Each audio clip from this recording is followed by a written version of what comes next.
Hello students, welcome to study for civil services. मैं हूं आपका educator Kamlaksh Jha. And guys 29 of June 2020 का current affairs का ये लेक्चर आप लोग देख रहे हैं।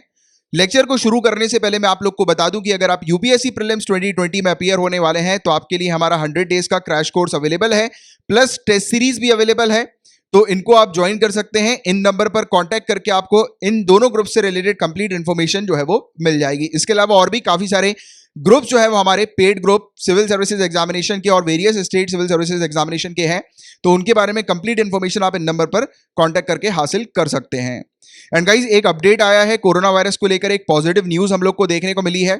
58.24% ये कोरोना वायरस का रिकवरी रेट जो है वो इंप्रूव होता हुआ हम लोग को नजर आ रहा है। कोरोना वायरस का रिकवरी रेट आज की डेट में 58.24% हो गया, यानी कि काफी अच्छा हो गया। यानी कि जो लोग कोरोना वायरस जिन लोग को हो रहा है तो उनमें से काफी सारे लोग जो है भारी मात्रा में वो ठीक हो रहे हैं, रिकवर हो रहे हैं। ठीक है, तो एक जनरल जानकारी इससे रिलेटेड भी आपको होनी चाहिए एज अ अवेयर्ड एस्पिरेंट।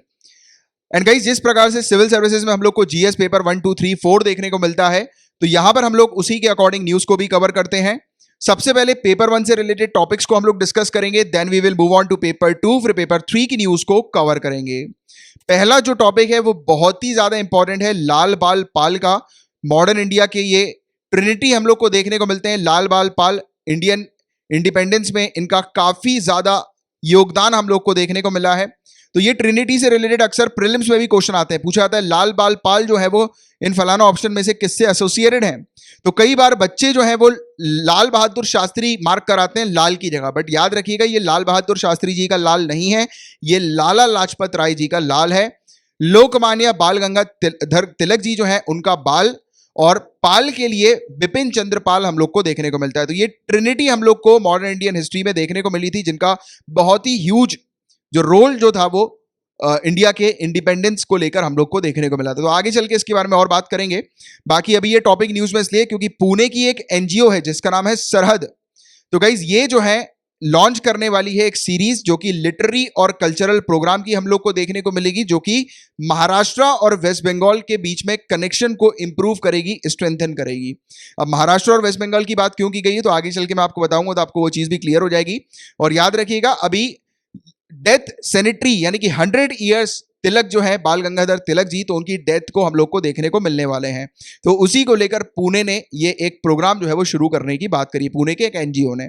तो देखिएगा इस 3 स्टेट्स का बहुत ही ह्यूज योगदान हम लोग को देखने को मिलता है, पंजाब, बंगाल और महाराष्ट्र का, हमारे इंडियन इंडिपेंडेंस के स्ट्रगल के दौरान। राइट, अब इसमें देखिए पंजाब इसलिए कहा जाता है, ये तीनों स्टेट्स के नाम इसलिए यहां पर सामने आए हैं क्योंकि पंजाब से थे लाला लाजपत राय जी, बंगाल से थे बिपिन चंद्र पाल जी, और महाराष्ट्र से थे बाल गंगाधर तिलक जी। तो देखिए महाराष्ट्र और पंजाब इन दोनों पर्टिकुलर स्टेट्स के बीच में आफ्टर इंडिपेंडेंस यानी कि इंडिपेंडेंस के बाद बॉन्ड जो था वो अच्छा था, socio cultural bond. But Maharashtra का बॉन्ड जो था वो बंगाल के साथ समवॉट वीक हो गया। राइट, अगर हम लोग बात करें लिटरेरी और कल्चरल एस्पेक्ट की, यानी कि जो सोशियो कल्चरल जो बॉन्ड है महाराष्ट्र और पंजाब के बीच में तो अच्छा है आफ्टर इंडिपेंडेंस, बट महाराष्ट्र और बंगाल के बीच में थोड़ा सा वीक हो गया है। तो यहां पर जो ये पुणे है गाइस, इसका काम यही है कि महाराष्ट्र और वेस्ट बंगाल के बीच में जो कनेक्शन वीक हुआ है उसको दोबारा से रिवाइव करना है और स्ट्रेंथन करना है, स्ट्रॉन्ग करना है। अब आपको क्लियर हुआ कि पुणे के इस एनजीओ ने इसकी बात क्यों करी थी। तो ये जो है वो कंसेप्ट आपको पता होना चाहिए था। इसके अलावा ये जो प्रोग्राम होगा ये 2 सालों का हम लोग को देखने को मिलेगा। इस प्रोग्राम को का नाम भी जो रखा गया है वो महाराष्ट्र बंगाल फ्रेंडशिप चैप्टर जो है वो रखा गया है। एंड अभी हम लोग को जो देखने को मिल रहा है कि बाल गंगाधर तिलक जी जो है गाइस, तो उनकी डेथ को 100 ईयर्स 1 अगस्त 2020 को कंप्लीट होने वाले हैं। इनकी जो डेथ हुई थी वो 1 अगस्त 1920 को हुई थी और 2020 को ये 100 ईयर्स कंप्लीट हो रहा है अभी इसी साल। राइट, तो अभी बताया जा रहा है कि 1 अगस्त 2020 से लेकर 15 अगस्त 2022 तक, क्योंकि 2 साल का ये इवेंट है, तो इस इवेंट 2 साल तक का ये इवेंट चलेगा। और 15 अगस्त 2022 जो है गाइस, ये भी एक इंपॉर्टेंट डेट है क्योंकि ये 150th बर्थ एनिवर्सरी हम लोग को ग्रेट फिलोसोफर श्री अरबिंदो घोष जी की देखने को मिलेगी। कहीं पर नोट कर लो कि आपको बाल गंगाधर तिलक जी के बारे में और श्री अरबिंदो घोष जी के बारे में प्रीलिम्स पॉइंट ऑफ व्यू से भी पढ़ना है और मेंस पॉइंट ऑफ व्यू से भी एक आंसर प्रिपेयर करके रखो, क्योंकि ये दोनों जो पर्सनालिटी है गाइस, तो इनसे रिलेटेड डेफिनेटली कहीं ना कहीं से कुछ ना कुछ क्वेश्चन जो है वो बन सकते हैं, क्योंकि बड़े इवेंट्स होने वाले हैं इन फ्यूचर भी, और अभी इस साल का तो ऑलरेडी एक बड़ा इवेंट जो है वो बाल गंगाधर तिलक जी का हम लोग को देखने को मिल रहा है। तो हाईली रिकमेंडेड कि अगर आप ऐसा करेंगे तो आपको काफी बेनिफिट मिलेगा। और मैं जो भी बोलता हूँ इसको मान के चलो कि आपको रिलीजियसली फॉलो करना है, पूरे दिन में आपको 2-1 घंटे एक्स्ट्रा निकालने हैं और जो भी टॉपिक्स मैं आपको देता हूँ वो पूरा प्रिपेयर करना है, राइट, क्योंकि ये काफी इंपॉर्टेंट होता है। अब देखिए हम लोग थोड़ी सी लाल बाल पाल जो है गाइस, तो उनके कॉन्ट्रीब्यूशन की चर्चा करेंगे कि उनका इंडिया के इंडिपेंडेंस में क्या कॉन्ट्रीब्यूशन रहा है। तो देखिए गाइस, स्वदेशी मूवमेंट का जो सेकंड फेज हम लोग को देखने को मिला था, तो उसमें ये ट्रिनिटी का बहुत बड़ा रोल था, राइट। जब पार्टीशन हुआ था बंगाल का 1905 में लॉर्ड कर्जन के द्वारा, अगेन ये वाला क्वेश्चन पहले पूछा जा चुका है, अगेन पूछा जा सकता है कि बंगाल का पार्टीशन कब हुआ था। याद रखना 1905 में, किसके द्वारा? Lord Curzon. तो ये दो चीज आपको याद रखनी है। तो इस समय लोगों के बीच में गुस्सा आया था और उसी को लेकर इस ट्रिनिटी ने कहा कि सभी इंपोर्टेड आइटम्स को बॉयकॉट किया जाएगा, बैन किया जाएगा और इंडियन मेड गुड्स का ही हम लोग को उपयोग करना है। अब मेंस में आप स्वदेशी मूवमेंट का जरूर उपयोग कीजिएगा जब आप आत्मनिर्भर भारत का आंसर लिख रहे हो, क्योंकि उस समय आप इस चीज को अपने जो मॉडर्न इंडियन हिस्ट्री जो है या फिर इंडिया के इंडिपेंडेंस का जो स्ट्रगल है उसको आप दर्शाएंगे, रिफ्लेक्ट करेंगे अपने आंसर में कि हम लोग ने अपने इंडिपेंडेंस के समय पर भी बॉयकॉट किए थे गुड्स को, आइटम्स को, जो कि चाइना को, अभी चाइना के प्रोडक्ट्स हम लोग को बॉयकॉट करना है और हमारी जो इकोनॉमी है उसको रिवाइव करना है। तो इसलिए आप ये सब जब आंसर लिखेंगे तो इसमें हिस्टोरिकल एस्पेक्ट भी जो है वो जोड़िएगा और स्वदेशी मूवमेंट तो डेफिनेटली यूज कीजिएगा, क्योंकि यूपीएससी का एग्जाम या सिविल सर्विसेज का एग्जाम पूरा लिंक के ऊपर बेस्ड होता है कि कितने अच्छी तरीके से आप कंटेम्प्रेरी पीरियड को पास्ट से लिंक कर पा रहे हो। एक आंसर को के अंदर आप इकोनॉमिक, जो सोशल, कल्चरल, हर एक एस्पेक्ट्स को रिफ्लेक्ट करते हुए दिखा रहे हो, कोई भी आंसर हो चाहे, राइट। तो इसमें यही चीज जो होती है वो आपके आंसर को जो है वो दूसरों से डिफरेंट बनाती है। Understanding it? तो ये चीज जरूर आप लोग मेंशन करेंगे स्वदेशी मूवमेंट के बारे में। और लाल बाल पाल जो है गाइस, तो इनका काम मेजर तौर पर ये था कि पूरे इंडियन जो है हमारी कंट्री के, उनको इकट्ठा करना, राइट। बंगाल पार्टीशन के अगेंस्ट जो है वो उनको करवाना, और इन्होंने टारगेट किया था कि स्ट्राइक्स और बॉयकॉट्स किया जाएगा, स्ट्राइक किया जाएगा, बॉयकॉट किया जाएगा ब्रिटिश के गुड्स वगैरह को, राइट। और पहले जो स्टार्टिंग इनिशियल पीरियड में बंगाल में जो है ये शुरू हुआ था, ये इस प्रकार का मूवमेंट हम लोग को एक देखने को मिला था और धीरे धीरे करके ये दूसरी जगह पर भी जाते हुए फैल गया। यानी कि मेजर जो काम था लाल बाल पाल का वो ये था कि इस मूवमेंट को पूरे कंट्री में जो है, इंडिया में जो है वो स्प्रेड करना है, राइट। इसके बाद क्या हुआ गाइस, धीरे धीरे करके ये मूवमेंट जो है वो फेड होता चला गया। फेड क्यों हुआ उसकी वजह आप जानो। अब ये भी बहुत इंपॉर्टेंट है कि स्वदेशी मूवमेंट जो था ये डिक्लाइन क्यों हुआ, तो ये वाली चीज आपको पता होनी चाहिए। डिक्लाइन इसलिए हो क्योंकि जो मेन लीडर जो थे गाइस इस मूवमेंट के, बाल गंगाधर तिलक जी, इनको अरेस्ट कर लिया गया था। इसके बाद बिपिन चंद्र पाल जी जो है गाइस और अरबिंदो घोष जी जो है, इन्होंने रिटायरमेंट जो है वो ले लिया था एक्टिव पॉलिटिक्स से। तो ये एक बड़ी वजह थी, क्योंकि मेजर जो लीडर्स जो थे गाइस ये बैकग्राउंड में चले गए थे। तो इसलिए जनता जो है, क्योंकि जनता जो है वो लीडर्स के ऊपर बेस्ड होती है, लीडर्स के ऑर्डर्स को फॉलो करती है, राइट। जैसा वो कहते हैं उन्हीं के डायरेक्शन में चलती है। अब लीडर्स अभी यहाँ पर नहीं है तो इसलिए मूवमेंट तो फेड होगा ही होगा। तो ये मूवमेंट के डिक्लाइन होने की एक इंपॉर्टेंट वजह हम लोग को देखने को मिल रही है।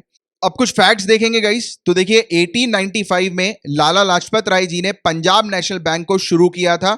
यह पहला इंडियन बैंक हम लोग को देखने को मिला था विद इन इंडियन कैपिटल। और इस अब आज भी जो है एट प्रेजेंट भी जो है ये पीएनबी फंक्शन करता हुआ नजर आता है। आप लोग को पता होगा पीएनबी की ब्रांचेस वगैरह, आप में से काफी सारे लोगों के इसमें अकाउंट भी होंगे। 1917 की बात करें गाइस, तो 1917 में लाला लाजपत राय जी के द्वारा Indian home rule league of America जो है वो शुरू किया गया था अमेरिका के अंदर। Indian home rule league of America, तो अमेरिका के अंदर इन्होंने शुरू किया था क्योंकि ये अमेरिका जो है वो चले गए थे। और लाला लाजपत राय जी जो थे गाइस, तो एक समय आया था 1928 का जिस समय इनकी डेथ हुई थी। तो उससे पहले हम लोग को देखने को मिला था कि जानबूझकर ब्रिटिश पुलिस सुपरिटेंडेंट जो था जेम्स ए स्कॉट, तो इसने जानबूझकर इनको अरेस्ट किया लाला लाजपत राय जी को, जिससे कि इनका जो मूवमेंट जो है जो इंडिपेंडेंस को लेकर वो थोड़ा सा वीक हो, राइट, और लोगों के बीच में डर भी हो। तो इन्होंने जानबूझकर इनको अरेस्ट किया और इंटेंशनली जो है वो ब्रिटिश इंडियन पुलिस को ऑर्डर दिए कि इनको लाठीचार्ज करें और इनको असॉल्ट करें। और इसी को लेकर पुलिस के मारने के कारण जो है गाइस कहा जाता है कि 1928 में इनकी मृत्यु हो गई थी। तो यह चीज भी आप लोग को एक पता होनी चाहिए। और इनको लायन ऑफ पंजाब या फिर पंजाब केसरी का भी टाइटल दिया गया है। तो याद रखिएगा क्वेश्चन ये बनेगा कि पंजाब केसरी किससे रिलेटेड है, तो लाला लाजपत राय जी से। इसके अलावा 1884 में बाल गंगाधर तिलक जी जो है गाइस, तो उन्होंने डेक्कन एजुकेशन सोसाइटी जो है वो पुणे के अंदर शुरू करी थी। तो ये ये बाल गंगाधर तिलक जी जो है गाइस ये टीचर भी थे, आपको पता होना चाहिए इसके बारे में। और न्यू इंग्लिश स्कूल जो है गाइस ये प्राइमरी स्टडीज का इनके द्वारा शुरू किया गया था। प्लस फर्ग्यूसन कॉलेज जो है हायर एजुकेशन का, ये भी इनके द्वारा शुरू किया गया था। और बाल गंगाधर तिलक जी को फादर ऑफ इंडियन अनरेस्ट के नाम से जाना जाता है। बिपिन चंद्र पाल जी की बात करें गाइस तो कहा जाता है कि स्वदेशी गुड्स के ऊपर जो है वो इनका एक मेजर जो था वो रिलायंस हम लोग को देखने को मिला था, मास रिलायंस की इन्होंने मतलब यानी कि प्रमोट किया था काफी ज्यादा कि हम लोग स्वदेशी गुड्स का उपयोग करेंगे, क्योंकि ये एक वजह है जिसके चलते गरीबी को रोका जा सकता है, हटाया जा सकता है, प्रिवेंट किया जा सकता है। तो ये इनका मानना था, कहना था। और बाल गंगाधर तिलक जी के लिटरेरी वर्क की बात करें गाइस, साहित्य की बात करें तो केसरी और मराठा न्यूज़पेपर, ठीक है, तो ये चीज आप लोग को याद रखना है, केसरी न्यूज़पेपर, मराठा न्यूज़पेपर। और फादर ऑफ रिवोल्यूशनरी थॉट जो है वो बिपिन चंद्र पाल जी को कहा जाता है, ठीक है। तो ये चीज आप, ये वाली जो हाईलाइटेड है, तो ये तो डेफिनेटली रखिएगा, क्योंकि अक्सर एग्जामिनेशन में इनसे रिलेटेड भी क्वेश्चन पूछे जाते हैं, ठीक है। तो ये था पूरा ओवरऑल टॉपिक इसके बारे में, और आज पेपर 1 से रिलेटेड सिर्फ एक ही टॉपिक थे। नाउ हम लोग पेपर 2 के टॉपिक्स की तरफ आगे बढ़ रहे हैं। अब गाइस देखिए, न्यूज आ रही है कि डोनाल्ड ट्रंप ने H1B वीजा जो है वो इस साल के एंड तक के लिए सस्पेंड कर दिया है। तो इस टॉपिक को हम लोग वीजा को जो पढ़ेंगे अभी आगे चल के, बट उससे पहले मैं आप लोग को बता दूंगा कि इसने सस्पेंड क्यों किया है। तो आपके दिमाग में ये चीज होनी चाहिए कि अभी जो है इस साल जो है गाइस ये इलेक्शन हम लोग को यूएसए के अंदर देखने को मिलने वाला है, और डोनाल्ड ट्रंप ने कमिट किया था कि ये अमेरिका फर्स्ट पॉलिसी चलाएगा, सबसे पहले प्राथमिकता जो है वो अमेरिकन को देगा। तो यहाँ पर ये बताया जा रहा है कि बैन इसलिए किया जा रहा है क्योंकि बाहर से जो लोग अमेरिका के अंदर आते हैं, जिसके चलते अमेरिका जो अमेरिकन सिटीजन जो है उनको जॉब्स नहीं मिल पाती। जैसे आपको पता होगा कि काफ़ी सारी जगह से लोग यूएसए जाते हैं जॉब्स वगैरह के लिए, इवन इंडिया से भी हम लोग को देखने को मिलता है, राइट। तो इसकी जो H1B वीजा की जो पॉलिसी थी गई, तो ये बेस्ट जो ब्रेन है पूरे दुनिया भर के, तो उसको अट्रैक्ट करने के लिए बुलाई गई थी कि पूरे दुनिया भर में से जितने भी बेस्ट ब्रेन्स हैं तो वो यूएसए के अंदर आ जाए। तो हमारी कंट्री की तरफ से भी आप लोग को पता होगा कि काफ़ी सारे जो IT सेक्टर्स है, काफ़ी सारे प्रोफेशनल्स जो है वो H1B वीजा लेकर जो है वो यूएसए चले जाते हैं। तो यूएसए ने क्या किया था, ब्रेन्स को जो है वो अट्रैक्ट कर लिया था कि जितने भी ब्रेन्स हैं वो यूएसए के अंदर आ जाएं। तो ये H1B वीजा के चलते हम लोग को देखने को मिलता। तो इससे नुकसान क्या हुआ था, तो कि यूएसए के जो लोकलाइट्स हैं तो उनको जॉब्स नहीं मिल पा रही थी, उनके लिए बड़ी समस्या, बड़ी दिक्कत जो है वो हो गई थी। तो इसीलिए, और अभी इस समय इलेक्शन आने वाला है यूएसए के अंदर, आपको पता है इलेक्शन ईयर है ये, तो इसीलिए ये अमेरिका फर्स्ट पॉलिसी जो है उसको अपनी दिखाने के लिए लोगों के बीच में, लोगों का वोट जो है वो सिक्योर करने के लिए इसने, ये डोनाल्ड ट्रंप ने ये हरकत करी है। तो ये आप लोग को एक चीज़ पता होनी चाहिए, ये चीज़ क्लियरली न्यूज़पेपर्स वगैरह में नहीं आती है। अगर आप एनालिसिस देखेंगे एडिटोरियल्स वगैरह की तो उसमें आपको देखने को मिलेगी इस तरह की चीज़ें, बट डायरेक्टली जो है वो ऐसी चीज़ न्यूज़ में नहीं आती। तो वो आप लोग को कनेक्शन क्रिएट करके समझना जरूरी होता है, और मेरा काम यही है आप लोग के लिए कि मैं आप लोग को ये एग्जैक्टली चीज़ें बताता हूँ कि क्या चीज़ है, राइट। इसके अलावा देखिए, अब हम लोग इस टॉपिक को चर्चा करेंगे, इस टॉपिक की। तो यूएसए ने डिसाइड किया कि 60 डेज का बैन जो है ये करेगा इमिग्रेंट और नॉन इमिग्रेंट वर्कर वीजास के ऊपर, राइट। तो ये ईयर एंड तक हम लोग को देखने को मिलेगा, यानी 2022 के एंड तक ये बैन कर देगा। और बैन जो है गाइस ये ऑलरेडी इफेक्टिव हो चुका है, बताया जा रहा है। और ये सभी जो भी नए H1B, H2B, JL वीजा की जो कैटेगरी है वो सभी के सभी सस्पेंड की जा रही हैं। और जो लोग ऑलरेडी ये वीजा लेकर यूएसए के अंदर हैं, जो लोग हैं और जो बच्चे हैं और उनकी वाइफ जो है, तो उनके ऊपर जो है ये एप्लीकेबल नहीं होगा। तो कहा जा रहा है कि जिनके पास ऑलरेडी वीजा इनको अलॉट हो चुका है, जो ऑलरेडी यूएसए के अंदर वर्क कर रहे हैं, काम कर रहे हैं, तो उनको कोई प्रॉब्लम नहीं आएगी। बाकी नए किसी भी न्यू, इसलिए यहाँ पर न्यू की बात की गई कि नया H1B वीजा या फिर इस प्रकार के जो भी वीजाज हैं वो अलॉट नहीं किए जाएंगे।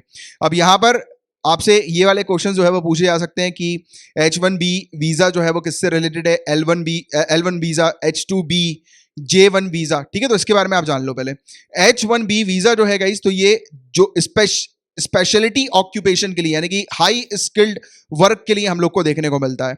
यानी कि जिसके पास कोई जो बहुत ही है, जैसे कि सॉफ्टवेयर कंपनीज की बात करें तो हाई स्किल्स की जरूरत होती है, हायर एजुकेशन डिग्री की जरूरत होती है ना, तो उनको ही सिर्फ ये H1B वीजा दिया जाता है। L1 वीजा की बात करें गाइस, तो ये जो हाईली स्किल्ड वर्कर्स जो होते हैं, जो कि 7 सालों के लिए यूएसए की कंपनी जिनको हायर कर सकती है, तो उनके लिए है ये। H2B वीजा की बात करें गाइस, तो ये फूड और एग्रीकल्चरल वर्कर्स के लिए होता है। J1 वीजा की बात करें तो ये स्टूडेंट्स के लिए होता है जो वर्क स्टडी समर प्रोग्राम के थ्रू जो है वो यूएसए में एंटर होते हैं, ठीक है। तो ये वाली चीज़ आप लोग को पता होनी चाहिए। अब देखिए गाइस, यहाँ पर टारगेट किसके ऊपर किया गया था कि जो भी, यानी कि क्योंकि तो दूसरी कंट्री से जो एम्प्लॉय यूएसए के अंदर आते हैं तो उनकी डिमांड जो होती है वो कंपैरेटिवली जो है वो लोकल से कम होती है, क्योंकि देखो लोकलाइट जो है उसको पता है कि यहाँ पर क्या चल रहा है कंट्री के अंदर। जैसे कि आपको पता होगा कि आपके एरिया में जो दुकानदार है वो कितने में, जैसे दिल्ली की बात करें तो दिल्ली के अंदर जो पालिका बाजार है, तो सभी लोग जानते हैं कि पालिका बाजार के अंदर जो दिल्ली के लोकलाइट्स हैं वो जानते हैं कि यार यहाँ पर जो दुकानदार है 5,000 की चीज बोलता है और वो बेचता जो है 2,500 में, है ना। वैसे यहाँ के लोगों को पता है कि यार एक कंपनी जो है उसके अंदर कितना पेमेंट जो है वो इनको मिलना चाहिए, इनकी कितनी वैल्यू होनी चाहिए। बट बाहर से जो लोग आते हैं गाइस, तो वो कम वैल्यू में भी काम करने के लिए रेडी हो जाते हैं। तो ये क्या करता है, हाई स्किल्ड वर्कर्स को जो है वो अट्रैक्ट करने के लिए बनाया गया था कि हाई स्किल्ड वर्कर्स आए, और यहाँ पर कंपनी जो होती थी गाइस, तो उनको सस्ते रेट में जो है वो बाहर के दूसरे जो कंट्रीज हैं उनके वर्कर्स जो है वो मिल जाते थे, और उससे जो है वो नुकसान होता था कहाँ के लोगों को, लोकलाइट्स को। तो ये जो है जो था वो इसका मेनली चीज हम लोग को देखने को मिली थी कि स्किल्ड लो कॉस्ट एम्प्लॉय जो है आईटी सेक्टर और आईटी रिलेटेड डोमेन्स के अंदर, तो वो जो है वो यहाँ पर आ जाए। तो ये चीज जो है वो H1B वीजा की हम लोग को देखने को मिली थी। और अभी जो है गाइस इस एक्ट को हालांकि काफी सारे जो है वो लोग जो है वो क्रिटिसाइज कर रहे हैं यूएसए के अंदर, यूएसए की कंपनी क्रिटिसाइज कर रही है, इवन पॉलिटिशियंस भी क्रिटिसाइज कर रहे हैं कि डोनाल्ड ट्रंप ने ये मूव जो किया है ये काफी खराब किया है और गलत किया है। और दूसरी बात गाइस, अगर हम लोग आईटी सेक्टर की भी स्पेशली बात करें तो आज की डेट में आप जानते हो कि कोरोना वायरस के चलते ऑलमोस्ट काफी सारा काम जो है वो वर्क फ्रॉम होम हो गया है, राइट। तो यूएसए की कंपनी भी आउटसोर्सिंग करवा के यहाँ पर काम कर सकती है, उसमें कोई इशू नहीं है। तो यूएसए की आईटी की कंपनी को इतना कोई नुकसान नहीं पहुंचेगा। बट हाँ, ये वाला जो मूव जो है ना यूएसए का, ये कहीं ना कहीं आप मेंशन कर सकते हो अपने मेंस में, या फिर आपकी थॉट प्रोसेस क्लियर होनी चाहिए कि ये इंडिया के लिए बेनिफिशियल है। कैसे बेनिफिशियल है, हमारे पास से ब्रेन ड्रेन नहीं होगा, यानी कि हमारे जो हाई स्किल्ड वर्कर्स हैं वो फिर यूएसए नहीं जाएंगे, वो इंडिया के अंदर ही जो है वो काम करेंगे। जैसे कि इंडिया अगेन जो है वो, जो हम लोग सेल्फ डिपेंडेंसी की बात कर रहे हैं, आत्मनिर्भर की बात कर रहे हैं, तो वो अगेन उस पर हम लोग को एक बेनिफिट मिलेगा। तो आप अपने मेंस में ये भी रिफ्लेक्ट कर सकते हैं कि यूएसए की ये जो पॉलिसी जो उसने सस्पेंड करी है, तो उससे कहीं ना कहीं इंडिया को फायदा मिला है या मिलेगा, ठीक है। स्पेशली अगर हम लोग काम की बात करें तो, कि इंडिया के जो वर्कर्स हैं हाई स्किल्ड वर्कर्स, वो यूएसए नहीं जाएंगे, वो इंडिया में रहकर ही फिर काम करेंगे, राइट। तो ये चीज जो है वो हमारे लिए भी एक तरह से अच्छी है, आप मेंशन कर सकते हैं। इसके अलावा इंडिया की बात करें गाइस, तो इंडिया सबसे बड़ा बेनिफिशियरी है H1B वीजा का, क्योंकि सबसे ज्यादा लोग जो है वो इंडिया से ही आते हैं। जो टोटल नंबर ऑफ वीजास हर साल इशू होता है, तो उसमें लायन शेयर यानी कि मेजोरिटी शेयर जो है वो इंडिया का हम लोग को देखने को मिलता है, यानी कि इंडियंस का हम लोग को देखने को मिलता है, राइट। और इस साल की अगर बात करें मार्च 2021 के एंडिंग की, तो इंडियंस ने ऑलरेडी जो है वो बताया जा रहा है कि 1.84 लाख या फिर 67% जो total H1B visa work visa है, तो वो इंडियंस के द्वारा ऑलरेडी अप्लाई किया जा चुका है, राइट। तो आप देख ही सकते हो कि इंडिया जो है वो इंडियंस जो है वो कितने अट्रैक्टेड होते हैं यूएसए की तरफ, राइट। बट हम लोग को जो है वो इसके सस्पेंड होने से कहीं ना कहीं फायदा तो मिला ही मिला है। इसके अलावा गाइस, तो ये मैंने आपको बताई दिया कि ये टेक इंडस्ट्रीज और पॉलिटिशियंस वगैरह जो है वो इसको क्रिटिसाइज कर रहे हैं, क्योंकि इससे यूएसए की इकोनॉमी को ही जो है वो नुकसान पहुंचेगा। और अभी ऑब्वियस सी बात है कि कोरोना वायरस के चलते भी काफी ज्यादा हालत खराब है, तो ऑब्वियस सी बात है कि वहां पर यूएसए की कंपनी जो है वो काफी सारे वर्कर्स को ऑलरेडी निकाल रही हैं। अब जब बाहर से वर्कर्स यूएसए के अंदर नहीं आएंगे, तो ऑब्वियस सी बात है, मैंने भी आपको क्या बताया था स्टार्टिंग में, कि बाहर के जो वर्कर्स होते हैं वो लो कॉस्ट में काम करना शुरू कर देते हैं यूएसए के अंदर। अब इन कंपनीज को लो कॉस्ट वर्कर्स मिलेंगे नहीं, तो ऑटोमेटिकली कंपनीज का ही नुकसान होना है। तो ये जो है वो इस प्रकार से क्रिटिसाइज किया जा रहा है यूएसए के अंदर, ये सब चीजें हम लोग को जो है वो देखने को मिल रही है, राइट। तो ये एम्प्लॉयर्स की families, universities, hospitals, communities, right, तो इन सबको जो है वो हार्म करेगा। और अमेरिका की इकोनॉमी की रिकवरी में ये जो डोनाल्ड ट्रंप का डिसीजन है, ये एक काफी खराब जो है वो बताया जा रहा है, राइट। और अब देखो यूएसए के डोनाल्ड ट्रंप ने ये डिसीजन क्यों लिया, क्योंकि उसका पॉलिटिकल एजेंडा था पूरा, उसको इन सब चीजों से मतलब नहीं था। उसको चाहिए था कि उसको वोट्स मिल जाएं जैसे जैसे करके, कि लोग वहां के जो सिटीजन है वो खुश हो जाए कि हाँ वाह यार, ट्रंप ने हमारे लिए काम कर दिया कि बाहर से लोग जो है वो यहाँ पर नहीं आएंगे और जॉब्स में प्रायोरिटी हम लोग को मिल जाएगी। समझ रहे हो बातों को?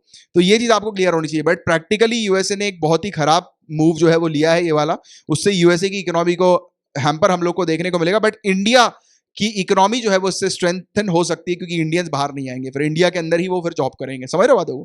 तो ये चीज है गाइस, तो ये कंसेप्ट आप लोग के क्लियर रहने चाहिए। अब यहां पर बात हो रही है 1993 के इंडिया चाइना एग्रीमेंट के बारे में। तो इंडिया ने गाइस अभी आरोप लगाया है पीपल्स लिबरेशन आर्मी के ऊपर कि उसने 1993 जो एग्रीमेंट हुआ था इंडिया और चाइना के बीच का, तो उसको वॉयलेट किया है, उसका उल्लंघन किया है। तो देखिए गाइस, ये वाला आप लोग को ऑलरेडी पता है, बॉर्डर में जो अभी इशू चला था, दोनों जो सोल्जर्स हैं गाइस दोनों कंट्रीज के, तो उनके बीच में मुठभेड़ हम लोग को देखने को मिली थी। काफी सारे कैजुअलिटी वहां पर हुई थी, जाने गई थी, है ना। तो ये जो एग्रीमेंट है, इसके बारे में एक जनरल जानकारी आपको होनी चाहिए कि इस एग्रीमेंट का जो पहली बात तो पूरा नाम क्या है, 1993 agreement on the maintenance of peace and tranquillity along the line of actual control in India China border areas. तो ये एग्रीमेंट क्या कहता है, तो ये एक फ्रेमवर्क प्रोवाइड कराता है बॉर्डर सिक्योरिटी के ऊपर।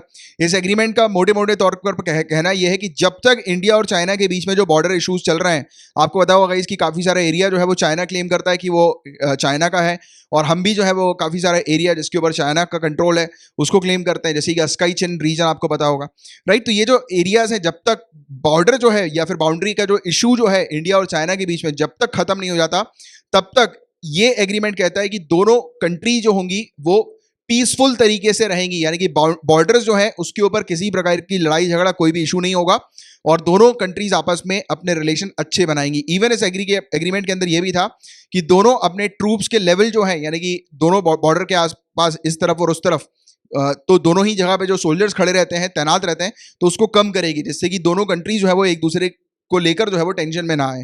राइट, तो इस प्रकार की बातें इस एग्रीमेंट के अंदर की गई थी।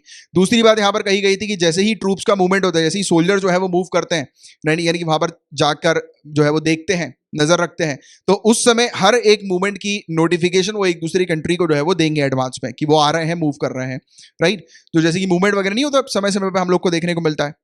इसके अलावा इंडिया चाइना बाउंड्री जो है गाइस, तो उसका क्वेश्चन जब तक रिजॉल्व नहीं हो जाता, तो मैंने आपको बताई है कि जब तक जो है वो पीसफुली जो है वो दोनों कंट्रीज रहेंगी और फ्रेंडली तरीके से रहेंगी। बट अभी जो इशू हुआ है उसको लेकर यहाँ पर बताया गया है कि इंडिया ने आरोप लगाया कि उसने चाइना ने 1993 के एग्रीमेंट का उल्लंघन किया। तो ये था 1993 का एग्रीमेंट, इतनी बातें आप लोग को पता होनी चाहिए इन जनरल। इसके अलावा बात करें आत्मनिर्भर उत्तर प्रदेश रोजगार अभियान, तो देखिए हम लोगों ने बात करी थी गरीब कल्याण रोजगार अभियान के बारे में। तो उत्तर प्रदेश टोटल 6 स्टेट्स में से एक स्टेट है गाइस जहां पर ये रोजगार अभियान जो है वो शुरू किया गया है, स्पेशली माइग्रेंट वर्कर्स के लिए। जो भी माइग्रेंट वर्कर्स उत्तर प्रदेश आए हैं तो उनके लिए ये आत्मनिर्भर उत्तर प्रदेश रोजगार अभियान जो है वो शुरू कर दिया गया। तो इसके बारे में ऑलरेडी हम लोग डिटेल में डिस्कस कर चुके थे। जो टोटल 6 स्टेट्स हैं गाइस, जैसे कि मध्य प्रदेश, महाराष्ट्र, बिहार, ओडिशा, झारखंड और उत्तर प्रदेश, ये जो स्टेट्स हैं गाइस यहाँ पर सबसे ज्यादा माइग्रेंट वर्कर जो है वो एंटर हुए हैं। तो उन माइग्रेंट वर्कर्स को जॉब मिले तो उसको लेकर ये सरकार की स्कीम्स हम लोग को देखने को मिल रही है। और जिन बच्चों ने गरीब कल्याण रोजगार अभियान को नहीं पढ़ा है, तो 24 जून 2020 के लेक्चर में मैंने ये आप लोग को कंप्लीट करा के रखा हुआ है। तो आपको कुछ नहीं करना है, यूट्यूब के सर्च कॉलम पे लिखना है 24 जून 2020, उसके आगे लिख दीजिएगा हमारे चैनल का नाम ओनली करंट अफेयर।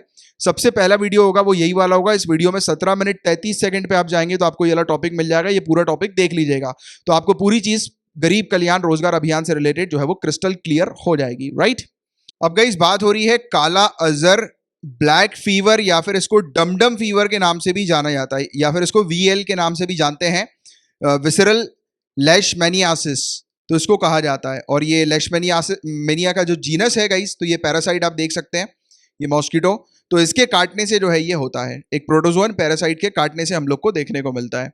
ये जो जैसे ये काटता है गाइस, तो जो इंटरनल ऑर्गेन्स हैं जैसे कि लीवर हो गया, लीवर स्प्लिन जो हो गया, इसीलिए इसको विसरल जो है वो कहा जाता है। और बोन मैरो जो हो गया, तो इसकी जो चीज़ें जो होती हैं मॉलिक्यूल्स वगैरह, तो वो बोन मैरो या जो है वो इंसान के लिवर तक जो है वो चले जाते हैं। और उसके चलते इवन कहा जाता है कि अगर समय पे इसको डायग्नोज नहीं किया गया, यानी कि समय पे इसकी जांच नहीं कराई गई और या फिर इसको समय पे ट्रीट नहीं किया गया, तो मौत तक के होने के चांसेस हम लोग को देखने को मिलते हैं। और मॉर्टेलिटी जो है, फेटालिटी जो है, उसके चांसेस काफ़ी ज़्यादा है। तो ये काफ़ी सीवियर एक बीमारी हम लोग को देखने को मिलती है। इसके साइंस और सिम्टम्स की बात करें, बुखार आता है, वेट लॉस हो जाता है, फटीक, एनीमिया यानी कि चक्कर आना, एकदम मतलब बहुत इंसान की हालत जो है वो खराब हो जाती है, लिवर उनका स्वेल हो जाता है।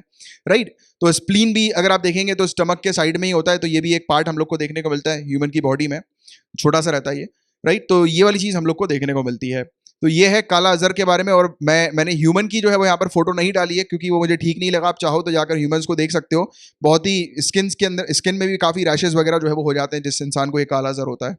राइट, और अभी जो है गाइस बताया जाता है कि ये जो लेशमैनियासिस जो है, यानी कि ये काला अजहर जो है, ये एक ट्रॉपिकल डिजीज है जो कि निगलेक्टेड ट्रॉपिकल डिजीज है, यानी कि लोग इसको इग्नोर करते हैं।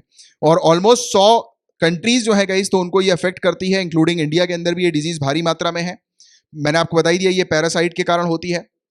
और ये जो सैंड फ्लाइज वगैरह जो होती है, यानी कि ये मॉस्किटो वगैरह जो होते हैं, मक्खी बेसिकली, तो उनके काटने से ये हम लोग को देखने को मिलती है, होती है। इसके अलावा बात करें इस 3 तरह के लेशमैनियासिस होते हैं। एक विसरल, जिसके बारे में अभी हमने देखा, तो ये मल्टीपल ऑर्गन्स तक को अफेक्ट कर देते हैं। क्यूटेनियस की अगर हम लोग बात करें तो स्किन वगैरह पर हम लोग को ये देखने को मिलता है। म्यूकोक्यूटेनियस की अगर हम लोग बात करें तो स्किन और म्यूकोसल लेसियान पर ये हम लोग को देखने को मिलते हैं। राइट, तो इतना वो आपको डिटेल में नहीं आना, बस सिंपल एक काला अजहर के बारे में एक जनरल जानकारी आपको होनी चाहिए। एंड मुझे कमेंट बॉक्स में नीचे लिखकर बताओ कि ट्रॉपिकल रीजन क्या होता है, ट्रॉपिकल रीजन कौन सा रीजन होता है। और अभी ये टॉपिक न्यूज़ में इसलिए गाइस क्योंकि इससे लड़ने के लिए, इसके अगेंस्ट एक सिंगल ड्रग हम लोग को देखने को मिलता था, जिस ड्रग का नाम जो है, जिस दवाई का नाम जो है वो मिल्टीफोसिन हम लोग को देखने को मिल रहा है। तो कहा जा रहा है कि इसका इफेक्ट जो है वो एकदम से रिड्यूस होता जा रहा है क्योंकि ये जो दवाई जो है ये रेजिस्टेंस बना रही है। अब रेजिस्टेंस का मतलब क्या होता है, जब कोई इंसान बिना प्रॉपर डोज के कोई दवाई ले, जैसे कि अभी किसी इंसान का पेट दर्द हो रहा है, अब वो इंसान जो है वो डॉक्टर के पास गया, अब डॉक्टर ने बोला कि ये 3 दिन की दवाई मैं आपको दे रहा हूँ, सुबह शाम जो है वो 3 दिन खाना है, राइट। अब वो व्यक्ति ने 2 दिन दवाई खाई, सुबह शाम उसका पेट दर्द सही हो गया, उसने तीसरा दिन का डोज नहीं लिया, तो उसने क्या किया, अपने डोज को स्किप किया। और इस प्रकार की जो दवाइयां होती हैं गाइस, इसमें अगर जैसे कि एंटीबायोटिक्स वगैरह जो होती हैं, इसमें अगर डोज को स्किप किया जाएगा तो वो रेजिस्टेंस होने लगता है बॉडी के अंदर, यानी कि बॉडी फिर उस डोज में, यानी कि क्योंकि देखो वो बैक्टीरिया वगैरह जो है, जर्म्स वगैरह जो है तो बॉडी में है, पूरी तरह से मरे नहीं है, उसको पूरी तरह से मारने के लिए डॉक्टर जो है वो एक पर्टिकुलर डोज देता है। अब सामने वाला व्यक्ति जब प्रॉपर डोज को फॉलो नहीं करता, तो वो जो अंदर जो जम जो होता है गाइस, तो उसको आदत हो जाती है इस प्रकार की दवाइयों की, तो वो थोड़े समय के बाद फिर से डेवलप हो जाएगा। फिर आप 2 गोली खाओगे तो आपको फिर असर नहीं पड़ेगा उसको, फिर तीसरी गोली खानी पड़ेगी, समझ रहे हो। तो ऐसे बढ़ता है रेजिस्टेंस बॉडी के अंदर। और एंटीबायोटिक रेजिस्टेंस एक बहुत ही इंपॉर्टेंट टॉपिक है, जो कि पिछले साल तो काफी बार एडिटोरियल्स में न्यूज में आया था, तो इस बार भी, इस साल जो है वो उससे रिलेटेड क्वेश्चन आने की भी काफी संभावना है। तो मैंने एंटीबायोटिक रेजिस्टेंस ऑलरेडी कवर करा रखा है, आप मेरे प्रीवियस ट्यूटोरियल्स को फॉलो करके जो है वो पढ़ सकते हो। चलो एनीवेज, ये वाली चीज तो आपको क्लियर हो गई।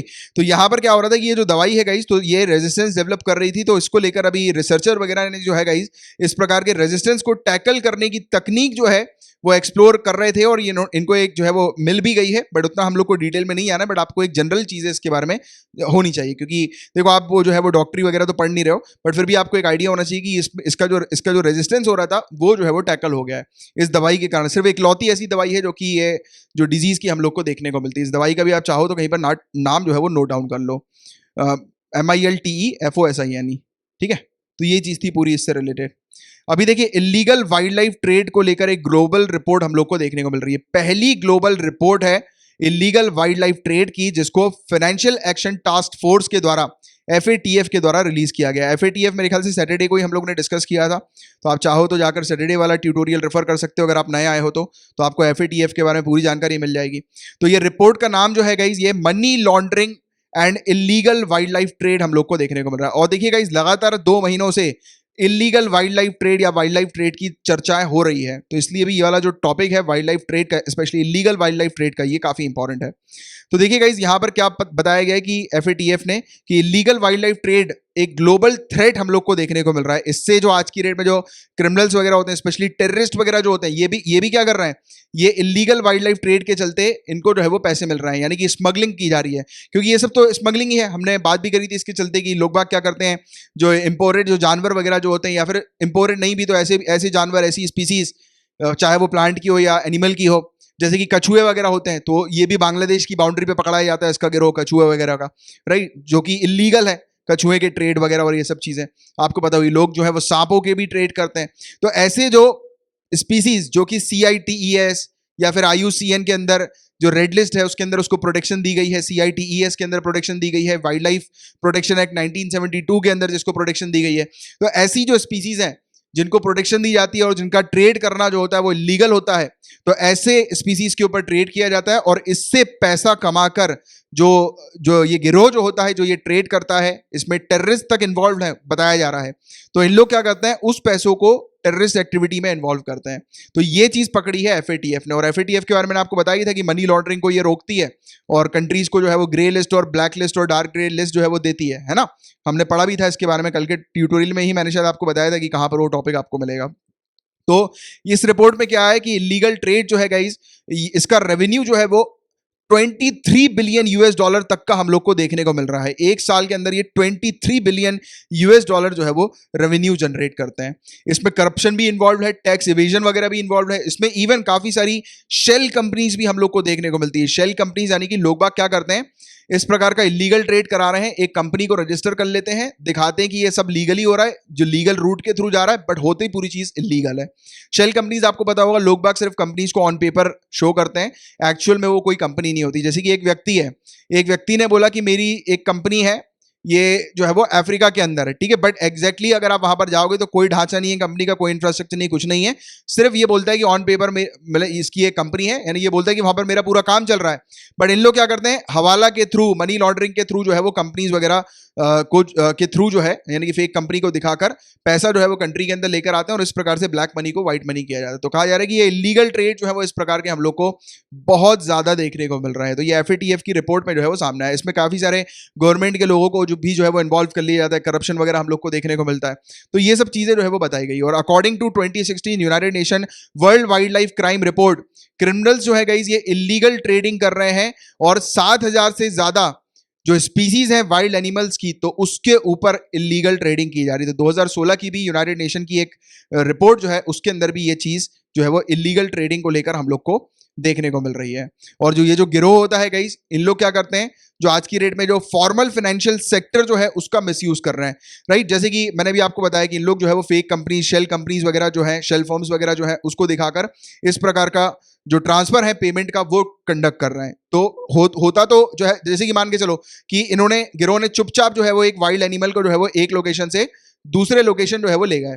अब जिस व्यक्ति को ये वाइल्ड एनिमल बेचा, तो ये जो पेमेंट करेगा गाइस, ये उस कंपनी को पेमेंट करेगा जो शेल कंपनी होगी, और उस कंपनी के थ्रू जो व्यक्ति, जैसे कि अगर कोई व्यक्ति पाकिस्तान में है तो या बांग्लादेश में, तो वो व्यक्ति क्या बोलेगा कि मेरी ये कंपनी है, यहां से मेरे इस कंपनी ने प्रॉफिट किया तब मुझे ये जाकर पैसा मिला। बट ये एग्जैक्टली क्या है, ये ब्लैक मनी है जिसको इन्होंने व्हाइट में कन्वर्ट कर दिया। आप अंडरस्टैंड कर पा रहे हो ये लिंक कैसे क्रिएट किया ये क्रिमिनल्स ने? तो कहा जा रहा है ये फॉर्मल सिस्टम का जो ये लिंक क्रिएट किया गया है इस प्रकार का, तो उसको पकड़ने की बहुत ज्यादा आवश्यकता है। और इसके लिए हमारे जो ऑफिशियल्स वगैरह जो है उनको जो है वो वेरियस मतलब ट्रेनिंग वगैरह जो है वो अलग प्रकार की देनी पड़ेगी, राइट। जो और एजेंसी जो है उनको बाकायदा पावर्स देनी पड़ेगी कि ये इस प्रकार की चीज़ों को भी अब अच्छे से उसकी निगरानी रखें, मॉनिटर करें और ट्रैक करें इस प्रकार की पेमेंट एक्टिविटीज़ को भी। क्योंकि क्रिमिनल्स ने जो पेमेंट वगैरह का जो है और मनी लॉन्ड्रिंग वगैरह जो है उसका तरीका थोड़ा सा चेंज कर लिया है। इसमें वाइल्ड लाइफ इलीगल ट्रेड भी जो है वो हम लोग को देखने को मिल रहा है, जिसके थ्रू जो है ये पूरा जो है वो गेम कर रहे हैं इस प्रकार का। समझ रहे हो बातों को? तो ये चीज़ यहाँ पर बताई जा रही है। और कहा जा रहा है कि कंट्रीज को जो है वो अपने यहाँ पर एक एंटी मनी लॉन्ड्रिंग कानून जो है वो अप्लाई करना पड़ेगा, right. Illegal wild life trade को लेकर भी जो अपराध होते हैं तो उसके ऊपर भी जो है वो ध्यान देना पड़ेगा। आपको पता होगा कि हमने इसके बारे में चर्चा भी करी थी इस टॉपिक के अंदर, कि इंडिया के अंदर हम लोग को देखने को मिलता है कि सिर्फ कस्टम एक्ट के अंदर ही वाइल्ड लाइफ जो है उसकी ट्रेडिंग या फिर उससे रिलेटेड कानून जो है वो हम लोग को देखने को मिलते हैं। बाकी वाइल्ड लाइफ से रिलेटेड अलग से कोई ऐसा कानून जो है वो नहीं बनाया है, जिसको आज की डेट में बनाने की जरूरत है। और इसको लेकर हम लोगों ने एक नई गाइडलाइंस भी जो है वो देखी थी, जो कि यूनियन गवर्नमेंट के द्वारा इशू की गई थी एक्सोटिक स्पीसीज को लेकर, उनके इंपोर्ट्स को लेकर। तो मैं चाहूंगा कि इस टॉपिक को सीरियसली आप लो और अच्छे से पूरा टॉपिक जो है वो अपने पास इससे रिलेटेड नोट्स बना के रखो, क्योंकि कंटिन्यूअसली लगातार हम लोग देख रहे हैं कि illegal trade, wild life species, अगर आप मुझे काफी समय से फॉलो कर रहे होगे तो आप लोग को लिंक समझ में आ रही होगी कि मैं क्यों बोलता हूं किसी टॉपिक को कि ये टॉपिक इंपॉर्टेंट है। क्योंकि बार बार अगर कोई टॉपिक चर्चा में होता है तो उससे रिलेटेड एग्जामिनेशन में क्वेश्चन पूछे जाते हैं। तो ये टॉपिक आपको कब मिलेगा? 15 जून 2020, जैसे कि इस प्रकार से मैंने लिखा है 15 जून ओनली करंट अफेयर। सिर्फ आप इतना लिखोगे, सबसे पहला जो वीडियो आएगा वो यही वाला आएगा यूट्यूब के अंदर, और 21 मिनट 58 सेकंड पे आप जाओगे तो ये आपको टॉपिक मिल जाएगा। और जो बच्चे फेसबुक में ये वीडियो देख रहे हैं तो आप मुझे डायरेक्टली मैसेज कर दीजिएगा, मैं आपको उसकी लिंक जो है वो फेसबुक पर ही प्रोवाइड करा दूंगा। ठीक है, क्लियर है यहां तक पूरी पिक्चर? नेक्स्ट टॉपिक, गोवा 2021 तक 100% टैप कनेक्शन जो है वो प्रोवाइड कराएगा। ये चीज गोवा के अंदर हम लोग को देखने को मिल रही है, याद रखिएगा, राइट। इसके अलावा राजस्थान के अंदर भी ये चीज आ गई है, मैं मतलब कल की न्यूज में शायद हम लोग उसको कवर करेंगे, बट या फिर लिख लो अभी के अभी, ठीक है। राजस्थान के अंदर भी ये वाली चीज हम लोग को देखने को मिल रही है कि वो सभी घरों में टैप कनेक्शन जो है वो प्रोवाइड कराने पर टारगेट कर रहा है, फोकस कर रहा है, ठीक है। तो ये चीज है। और यूनियन मिनिस्टर जो है गाइस रूरल डेवलपमेंट और पंचायती राज के, तो इन्होंने गरीब कल्याण रोजगार अभियान की वेबसाइट जो है वो लॉन्च कर दी है। अब आप लोग को गरीब कल्याण रोजगार अभियान जो है ये पढ़ना है, राइट। इसके बारे में मैंने शायद अभी आपको बता ही दिया कि 24 जून को आपको मिलेगा प्रीवियस स्लाइड में, तो ये आप पढ़ लीजिएगा। देखो उसकी वेबसाइट भी जो है वो यहाँ पर आ गई है, रिलीज हो गई है, ठीक है। नेक्स्ट टॉपिक में आ रहा है कि जो पुअर लॉज और ऑर्डर सिचुएशन जो है ये हम लोग को नागालैंड के अंदर देखने को मिल रही है। तो गवर्नर ने गाइस एक लेटर लिखा है नागालैंड के चीफ मिनिस्टर को कि आर्म्ड गैंग्स जो है वो वहां पर नागालैंड में काफी ज्यादा ऑपरेट कर रही है, यानी कि इंसर्जेंसी की सिचुएशन नागालैंड के अंदर है, और नागालैंड के अंदर लॉ एंड ऑर्डर की जो सिचुएशन है वो काफी खराब है, काफी गंदी है, राइट। तो कानूनी व्यवस्था जो है उसकी जो स्थिति है वो काफी खराब है। तो ये गवर्नर ने जो है वो एक लेटर के थ्रू चीफ मिनिस्टर को लिखा है। अब देखो क्वेश्चन ये बनता है कि गवर्नर ने चीफ मिनिस्टर को लेटर क्यों लिखा, राइट, इसके चलते, लॉ एंड ऑर्डर की सिचुएशन के चलते। तो उसका जवाब आपको मिलेगा आर्टिकल 371A के अंदर, इसके क्लॉज 1 सब क्लॉज बी में आपको जो है वो इसका आर्टिकल जो है वो यानी कि आंसर जो है वो इसका मिल जाएगा। तो अभी यही मेरा आपसे क्वेश्चन है कि ये आर्टिकल आप देखिए और इससे रिलेटेड नीचे कमेंट बॉक्स पर लिखकर बताइए कि ये आर्टिकल कहता क्या है और क्यों गवर्नर ने चीफ मिनिस्टर को जो है वो लेटर लिखा, ठीक है। तो ये चीज आप जो है वो मेंशन कीजिएगा मेरे लिए नीचे कमेंट बॉक्स पर, राइट। अब बात करेंगे नशा मुक्त भारत के बारे में। तो देखिए गाइस, अभी एक एनुअल एक्शन प्लान हम लोग को 2020 और 2021 का देखने को मिल रहा है, जो कि 272 हमारी मोस्ट अफेक्टेड डिस्ट्रिक्ट हैं, यानी कि जिन डिस्ट्रिक्ट्स में नशे की बड़ी दिक्कत है, वहां पर जो युवा हैं वो ड्रग्स वगैरह में इन्वॉल्व हैं, तो उसको खत्म करने के लिए, भारत को नशा मुक्त बनाने के लिए एक एक्शन प्लान लाया गया है।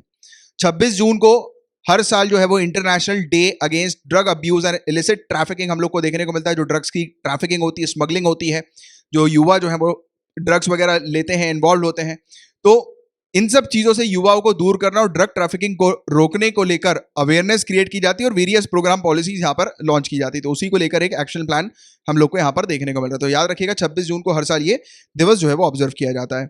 और अभी रिसेंटली एक 24/7 national toll free drug de addiction helpline number जो है वो रिलीज किया गया है, लॉन्च किया गया है। ये नंबर है जहां पर कॉन्टेक्ट करके जो भी विक्टिम है, यानी कि ड्रग्स का आदी हो चुका है, तो उसको, उसकी फैमिली को या सोसाइटी को जो है वो हेल्प करने के लिए ये हेल्पलाइन जो है वो शुरू की गई है, राइट।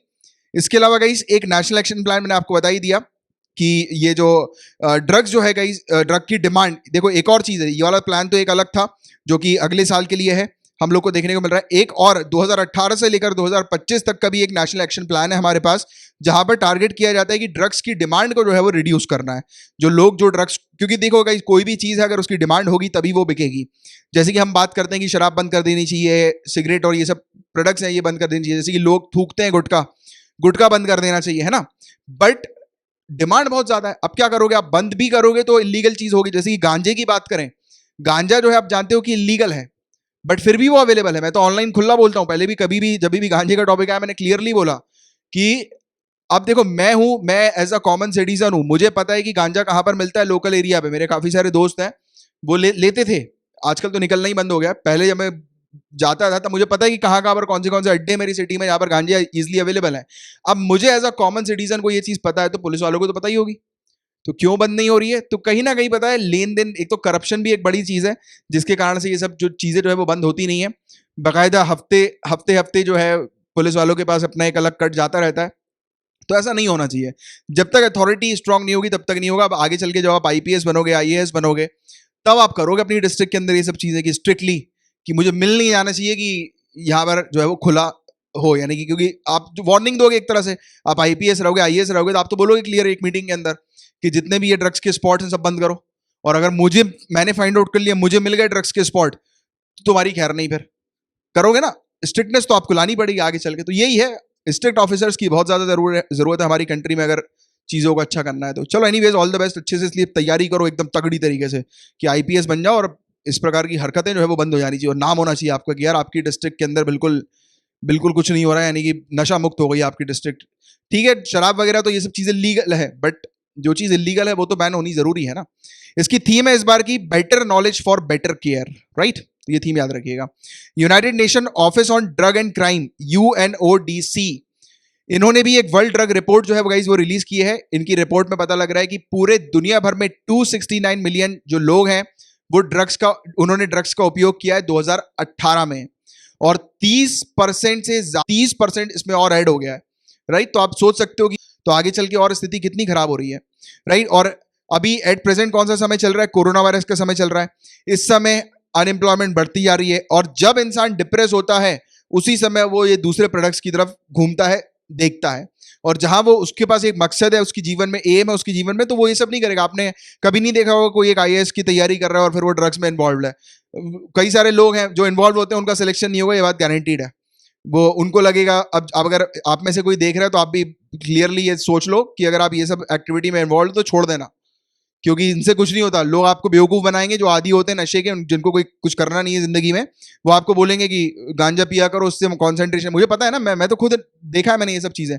लोग बोलते हैं आपको, फोर्स ये बोलते हैं कि अगर आप गांजा पियोगे तो आपका कॉन्सेंट्रेशन काफी हाई रहेगा। मेरा छोटा भाई है, म्यूजिक प्रोड्यूसर है, एक ने बोला था यहाँ पर मेरे भाई से, मतलब एक है एक बंदा, एक है वो भी म्यूजिक लाइन में ही है, पर वो ऐसे ही है। तो उसने बोला था कि गांजा पिया करो, रात में पियोगे, सुबह तक आपका एक बहुत तगड़ा म्यूजिक बन के तैयार हो जाएगा।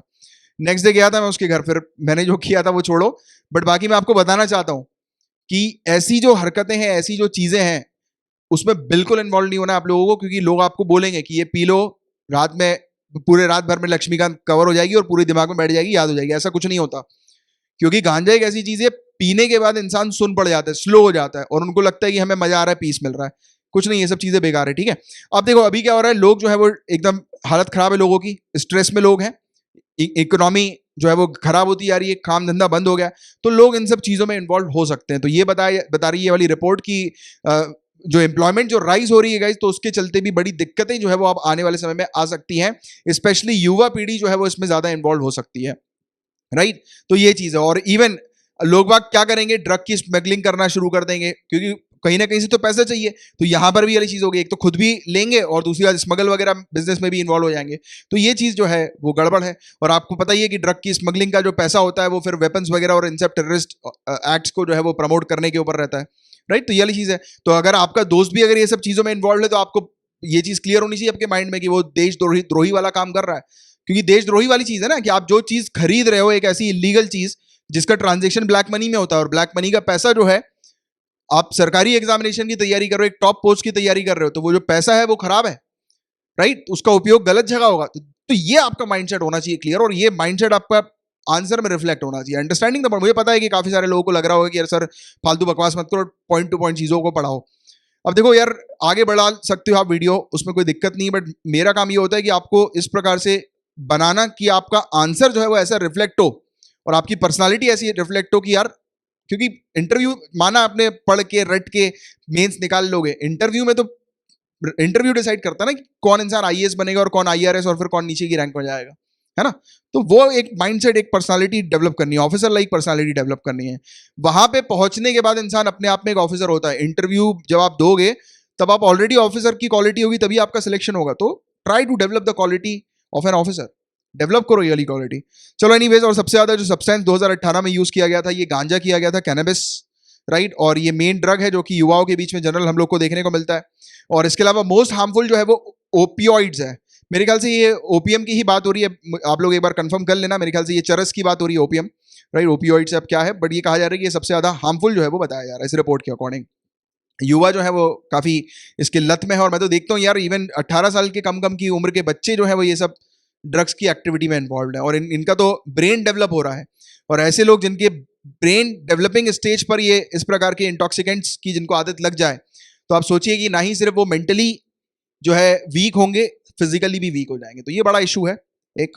और लो इनकम कंट्रीज जो है वो काफी ज्यादा सफर कर रही हैं ऑलरेडी, हम लोग को देखने को मिल रहा है, जहां पर फार्मास्यूटिकल ओपियोइड जो है उसकी कमी है, हम लोग को देखने को मिल रहा है पेन मैनेजमेंट। क्योंकि आप जानते हो कि ओपीएम वगैरह जो होते हैं, जैसे कि मेरे जो फिजियोथेरेपिस्ट मेरे घर पे आते थे, अभी तो नहीं आ रहा है लॉकडाउन के चलते, जब वो पहले आते थे तब उस समय उनकी जो थी वो ये ओपीएम की वो थी, खेत थी, यानी कि चरस का उनका खेत था, वो सरकार का था, यानी कि सरकार ने उनको लाइसेंस दे रखा था। और वहां पर बाकायदा इंस्पेक्शन होता था, वहां पर आते थे नार्कोटिक्स के लोग, और जो है वो बाकायदा इंस्पेक्ट करते थे, और पूरा मैंने कि जितना वो दे रहे हैं, बीज दे रहे हैं, उसके हिसाब से ही पूरा प्रोडक्शन जो है वो निकलना चाहिए। अगर थोड़ा भी कम हुआ तो पेनाल्टी चार्जेस लग जाते थे, और इवन लाइसेंस वगैरह भी कैंसिल कर दिया जाता था। तो इतनी स्ट्रिक्टनेस है हमारे यहाँ। बट क्या है कि ये सब स्ट्रिक्टनेस यहाँ के अलावा दूसरी जगह पे होनी चाहिए, स्पेशली ऐसे स्पॉट्स पर जहां पर इजीली ये गांजा और ये सब चीजें मिल जाती हैं, और जिसके बारे में जब मुझे एज अ कॉमन पर्सन पता है, तो ऑब्वियस ही बात है पुलिस ऑफिशियल को तो पता ही होगा। इसके अलावा इंडियन गवर्नमेंट ने गाइस क्या क्या पॉलिसीज और इनिशिएटिव्स लिए हैं इस प्रकार की ड्रग ट्रैफिकिंग प्रॉब्लम को टैकल करने के लिए, डील करने के लिए। तो इंडिया ने एक नार्को कोऑर्डिनेशन सेंटर बनाया था नवंबर 2016 के अंदर, राइट। वही की मतलब कोऑर्डिनेशन सेंटर था ये, स्टेट्स के बीच में आपस में कोऑर्डिनेशन क्रिएट करने के लिए, क्योंकि एक स्टेट से दूसरी स्टेट में ड्रग की ट्रैफिकिंग होती है, ड्रग्स ले जाया जाता है, तो उसकी पूरी निगरानी रखने के लिए एक सेंटर हम लोग को देखने को मिलता है। इसके अलावा एक स्कीम थी financial assistance to state for narcotics control, तो इसको रिवाइव कर लिया गया, क्योंकि मेनली टारगेट ये होता है गाइस कि जैसे कि नार्कोटिक्स का कंट्रोल करना है, इस प्रकार की ड्रग अब्यूज का और ड्रग ट्रैफिकिंग को कंट्रोल करना है, तो उसके लिए फाइनेंशियल असिस्टेंस, पैसों की तो आवश्यकता पड़ती है। तो ये इस प्रकार का फाइनेंशियल असिस्टेंस हम लोग को देखने को मिलता है। 2017 में गवर्नमेंट ने एक नई रिवॉर्ड गाइडलाइन जो है वो जारी करी थी, और उसमें रिवॉर्ड जो है वो बढ़ा दिए गए थे, कि जैसे कि जब मान के एग्जाम्पल के तौर पर आपको बताता हूँ कि जब आप आईपीएस बनोगे, आईएएस बनोगे, तब आप किसी बड़े ड्रग ट्रैफिकिंग गिरोह को जो पकड़ लोगे, राइट, तब उसमें फिर सरकार की तरफ से आपको एक्स्ट्रा रिवॉर्ड्स जो है वो दिए जाते हैं, राइट। तो ये मॉनेटरी रिवॉर्ड्स होते हैं और अच्छा खासा पैसा मिलता है, कुछ परसेंटेज के वैल्यू के हिसाब से मिलता है, कि जितना माल सीज किया उसका कुछ परसेंटेज जो है वो दिया जाता है, तो अच्छा खासा रहता है इसमें। नार्कोटिक्स कंट्रोल ब्यूरो भी जो है, ये बताया जा रहा है कि एट प्रेजेंट एनसीबी ये एक सॉफ्टवेयर डेवलप कर रही है SIMS नाम की, सीजर इंफॉर्मेशन मैनेजमेंट सिस्टम। तो इसके अंदर पूरा कंप्लीट डेटाबेस होगा कि जो भी आरोपी हैं और जिस प्रकार के आरोप होते हैं उसका पूरा डेटाबेस होगा, और ये आपस में स्टेट्स में के बीच में, डिपार्टमेंट्स के बीच में शेयर किया जाएगा, जिससे कि इस प्रकार की एक्टिविटीज को कंट्रोल किया जा सके। साथ ही साथ गवर्नमेंट ने एक फंड भी जो है वो कॉन्स्टिट्यूट किया, बनाया हुआ है, national fund for control of drug abuse, की हमारी कंट्री के अंदर इस प्रकार की प्रॉब्लम्स को टैकल करने के लिए फंड जो है वो जनरेट किया जाए और फिर ये पैसा जो है वो लगाया जा सके कंट्रोल करने के लिए, है ना। इसके अलावा नेशनल ड्रग अब्यूज सर्वे भी हम लोग को देखने को मिल रहा है, ये कंडक्ट कर रही है सरकार इस प्रकार का सर्वे, जो कि पता लगा सके कि कहाँ कहाँ पर ड्रग अब्यूज हो रहे हैं, किस किस एरिया में ड्रग्स की प्रॉब्लम हम लोग को देखने को मिल रही है, जिसके चलते उस एरिया पर स्पेशली हॉटस्पॉट बनाकर टारगेट किया जा सके। जैसे कि एट प्रेजेंट 272 डिस्ट्रिक्ट की अभी बात करी हम लोगों ने एक प्लान में, है ना, 2020-21 वाले के लिए। तो इस प्रकार की चीजें हैं ये, और ये इसका हिंदी ट्रांसलेशन, राइट। नेक्स्ट जो है, दुनिया का पहला योगा यूनिवर्सिटी इंडिया के बाहर लॉस एंजलिस में हम लोग को देखने को मिल रही है, यूनाइटेड स्टेट्स के अंदर इंडिया की पहली योगा यूनिवर्सिटी। इस यूनिवर्सिटी का नाम है वायु, विवेकानंद योगा यूनिवर्सिटी। वायु जो है guys online graduate program offer करेगी, राइट। साइंटिफिक प्रिंसिपल और मॉडर्न रिसर्च अप्रोचेस जो है योगा की, उसके ऊपर बेस्ड ही हम लोग को देखने को मिलेगा, याद रखिएगा इसके बारे में। और जो स्वामी विवेकानंद योगा अनुसंधान संस्था जो है, स्वास जिसको कहा जाता है, तो इसके जो चांसलर जो है गाइस, तो ये पहले चेयरमैन बन गए हैं वायु के। इनके चांसलर का नाम जो है गाइस इस पर्टिकुलर स्वास के, तो ये जो है डॉक्टर HR नगेंद्र, ये हम लोग को देखने को मिल रहे हैं, ठीक है। तो ये जो है वो इस यूनिवर्सिटी के पहले चेयरमैन हम लोग को देखने को मिल रहा है, वायु के, विवेकानंद योगा यूनिवर्सिटी, पहली यूनिवर्सिटी दुनिया भर की योगा की जो कि इंडिया के बाहर लॉन्च की गई है, ठीक है। पेपर 2 से रिलेटेड इतने ही टॉपिक्स थे। नाउ हम लोग पेपर 3 के टॉपिक्स की तरफ आगे बढ़ रहे हैं। फाइनेंस कमीशन ने एक मीटिंग रखी थी ministry of agriculture and farmer welfare जो है, तो उसके साथ, राइट। और एग्रीकल्चरल रिफॉर्म एजेंडा के ऊपर बात हुई थी कि कैसे हम लोग एग्रीकल्चर का रिफॉर्म करेंगे, राइट। तो एग्रीकल्चर रिफॉर्म भी एक इंपॉर्टेंट टॉपिक है, मेंस के अंदर भी और प्रीलिम्स में भी इससे रिलेटेड क्वेश्चन आते हैं। देखो 2-3 चीजें याद रखना कि 15th फाइनेंस कमीशन जो है उसके जो चेयरमैन है वो श्री NK सिंह है, राइट। और तीसरा जो ट्रांच हम लोग को देखने को मिला था, हमने बात करी थी ना इकोनॉमिक पैकेज के बारे में, इकोनॉमिक स्टिमुलस पैकेज के बारे में, आत्मनिर्भर भारत के बारे में, तो उसका जो थर्ड पार्ट है गाइस, तो वहां पर हम लोगों ने एग्रीकल्चरल रिफॉर्म की चर्चा करी थी, राइट। तो आप लोग देख लीजिएगा, जो मेरे साथ नए बच्चे आज जुड़े हैं या पिछले हफ्ते में जुड़े होंगे, तो अगर आपको नहीं पता है तो मैं आप लोग को बता दूंगा इसकी, मैंने जो पांचों के पांचों इकोनॉमिक स्टिमुलस पैकेज है उसको एक सिंगल वीडियो में कवर करा के रखा हुआ है, उसको जरूर देख लेना। उस टॉपिक को आपने पढ़ लिया तो आपके प्रीलिम्स में मिनिमम 2 क्वेश्चन तो उससे पूछे जाएंगे, और मेंस में मिनिमम 10 से ज्यादा मार्क्स तो आप हर पेपर में स्कोर कर जाओगे, हर पेपर में 10 से ज्यादा मार्क्स। वो मैं इसलिए बोल रहा हूं क्योंकि वो इकोनॉमिक स्टिमुलस पैकेज में हर एक सेक्टर को कवर किया गया है, जो कि आपकी अच्छे से हर एक टॉपिक से रिलेटेड आपकी चीजें जो है वो क्लियर करेगा। वो जरूर देख लेना जिन बच्चों ने नहीं देखा, उसके थर्ड ट्रांच में ये एग्रीकल्चर रिफॉर्म की बात हुई थी। अब देखिए पहले क्या हुआ था कि 15th फाइनेंस कमीशन ने एक कमेटी को कॉन्स्टिट्यूट किया था, सेटअप किया था। ये एग्रीकल्चरल एक्सपोर्ट्स के ऊपर एक कमेटी थी जिसके जो चेयरमैन थे मिस्टर संजीव पुरी, यानी कि पूरी कमेटी हम लोग को देखने को मिली थी, ठीक है। अब इस कमेटी ने एग्रीकल्चरल एक्सपोर्ट को लेकर कुछ रिकमेंडेशन वगैरह रखे थे, कुछ पॉइंट्स वगैरह रखे थे, तो उसकी हम लोग चर्चा कर लेते हैं थोड़ी सी, जो कि आपके मेंस में काफी हेल्प करेगी। अब ये जो पॉइंट्स है ये आप रिकॉर्ड करिएगा, इससे आपका एक अच्छा मेंस का आंसर बनेगा। इंडिया आज की डेट में सेकंड हाईएस्ट एग्रीकल्चरल प्रोड्यूसर है, सबसे हाईएस्ट जो है आज की डेट में एग्रीकल्चर के मामले में वो चाइना है, इंडिया दूसरे नंबर पर आती है एग्रीकल्चर प्रोडक्शन के मामले में, ठीक है, और पूरी दुनिया भर में। और अलग अलग एग्रीकल्चरल कैटेगरीज में हम लोग जो है वो लीडर हैं, इंडिया लीडर है वर्ल्ड की। और अभी आप देखिएगा कि इतनी सारी कंट्रीज हम लोग को देखने को मिलती हैं, राइट। इतनी सारी कंट्रीज हैं जो कि एग्रीकल्चरल प्रोडक्शन करती हैं, बट हम लोग जो है वो वर्ल्ड लीडर क्यों कहलाई जाती हैं? The reason being is guys कि हमारे पास क्लाइमेटिक कंडीशन काफी अच्छी है। इंडिया जो है वो एग्रीकल्चर में नंबर 1 क्यों है? तो आप ये भी मेंशन करेंगे अपने मेंस में कि हमारे यहाँ एडवांटेज है डाइवर्स एग्रो क्लाइमेट कंडीशन का। हमारा जो क्लाइमेट है वो डाइवर्स क्लाइमेट हम लोग को देखने को मिलता है। हमारे यहाँ पहाड़ी भी है, राइट, तो इसलिए हम लोग को पहाड़ी वाले जो एग्रीकल्चरल प्रोड्यूस जो है वो अलग देखने को मिलते हैं। हमारे यहाँ जो जैसे कि बात करें राजस्थान वाला एरिया, वहां के लिए भी एक अलग एग्रीकल्चरल प्रोडक्ट्स देखने को मिलता है। ऐसे आप एक क्या किया करो, जो क्लाइमेटिक कंडीशन जो है ना उसके हिसाब से, जैसे कि मानसून की बात करें, और हमारी कंट्री के अंदर समर भी आता है, विंटर भी आता है। काफी सारी कंट्रीज ऐसी हैं पूरे दुनिया भर में यहाँ पर ठंडी बनी रहती है, जहाँ का क्लाइमेट जो होता है वो ठंडा ही होता है, बट हमारा क्लाइमेट जो है वो मानसून क्लाइमेट है, काफी अच्छा क्लाइमेट है हमारा। तो ये एडवांटेज हमारे यहाँ है कि इतने डाइवर्स वेराइटी ऑफ प्रोडक्ट्स जो है वो एग्रीकल्चर के हमारी जमीन में जो है वो उगते हैं। दूसरी कंट्री जो है वो इंपोर्ट कराती है, राइट, बट हम जो है वो प्रोड्यूस करते हैं, राइट। तो ये वाली चीज आप लोग को पता होनी चाहिए इस प्रकार की, और ऐसे ही आप लिस्ट बना के रखो कि कौन सी जो कंडीशन है क्लाइमेट की उसमें कौन से प्रोडक्ट्स होते हैं, एग्रीकल्चर प्रोडक्ट्स। आप चाहो तो नीचे कमेंट बॉक्स पे भी लिख सकते हो आपका जो भी नोट्स है। दो मेन क्रॉपिंग सीजन है, खारिफ और राबी हमारी कंट्री के अंदर, और हमारी कंट्री के अंदर जो लेबर जो है उसका भी कॉस्ट काफी लो है, काफी सस्ते में चीप लेबर हम लोग को मिल जाती है, तो ये भी हमारे पास एक एडवांटेज है जिसके चलते हमारे हम जो है वो सेकंड नंबर पर है। अब देखिए इतने मतलब एडवांटेज होने के बावजूद इंडिया पूरी दुनिया भर में सिर्फ 11वीं पोजीशन पर आता है एग्रीकल्चरल एक्सपोर्ट्स के मामले में। हमारे पास इतना एडवांटेज है उसके बावजूद भी हम लोग एक्सपोर्ट नहीं कर पा रहे हैं, उसकी क्या वजह है? नाउ द प्रॉब्लम इज कि हमारी कंट्री के अंदर ईल्ड काफी कम है, फार्म प्रोडक्टिविटी काफी कम है, राइट? यानी कि हम लोग के पास, जैसे कि मान के चलो हम लोग जो है वो मैक्सिमम यूटिलाइज नहीं कर पाते अपने फार्म का, ठीक है? तो ये एक यहां पर चीज है। दूसरी चीज, हम लोग जो है वो काफी कम फोकस करते हैं वैल्यू एडिशन के ऊपर। अब इसी चीज को लेकर वियतनाम जैसी कंट्री और भी काफी सारी कंट्री, इन्होंने पूरे मार्केट को कैप्चर करके रखा हुआ है और पूरे मार्केट को ये एक्सपोर्ट करती हैं। इंडिया के पास इतना पोटेंशियल होने के बावजूद भी दूसरी कंट्री जो है वो पूरी चीज ले आती है, क्योंकि हम जो है वो प्रॉपर तरीके से चीजों को मैनेज नहीं कर पाते।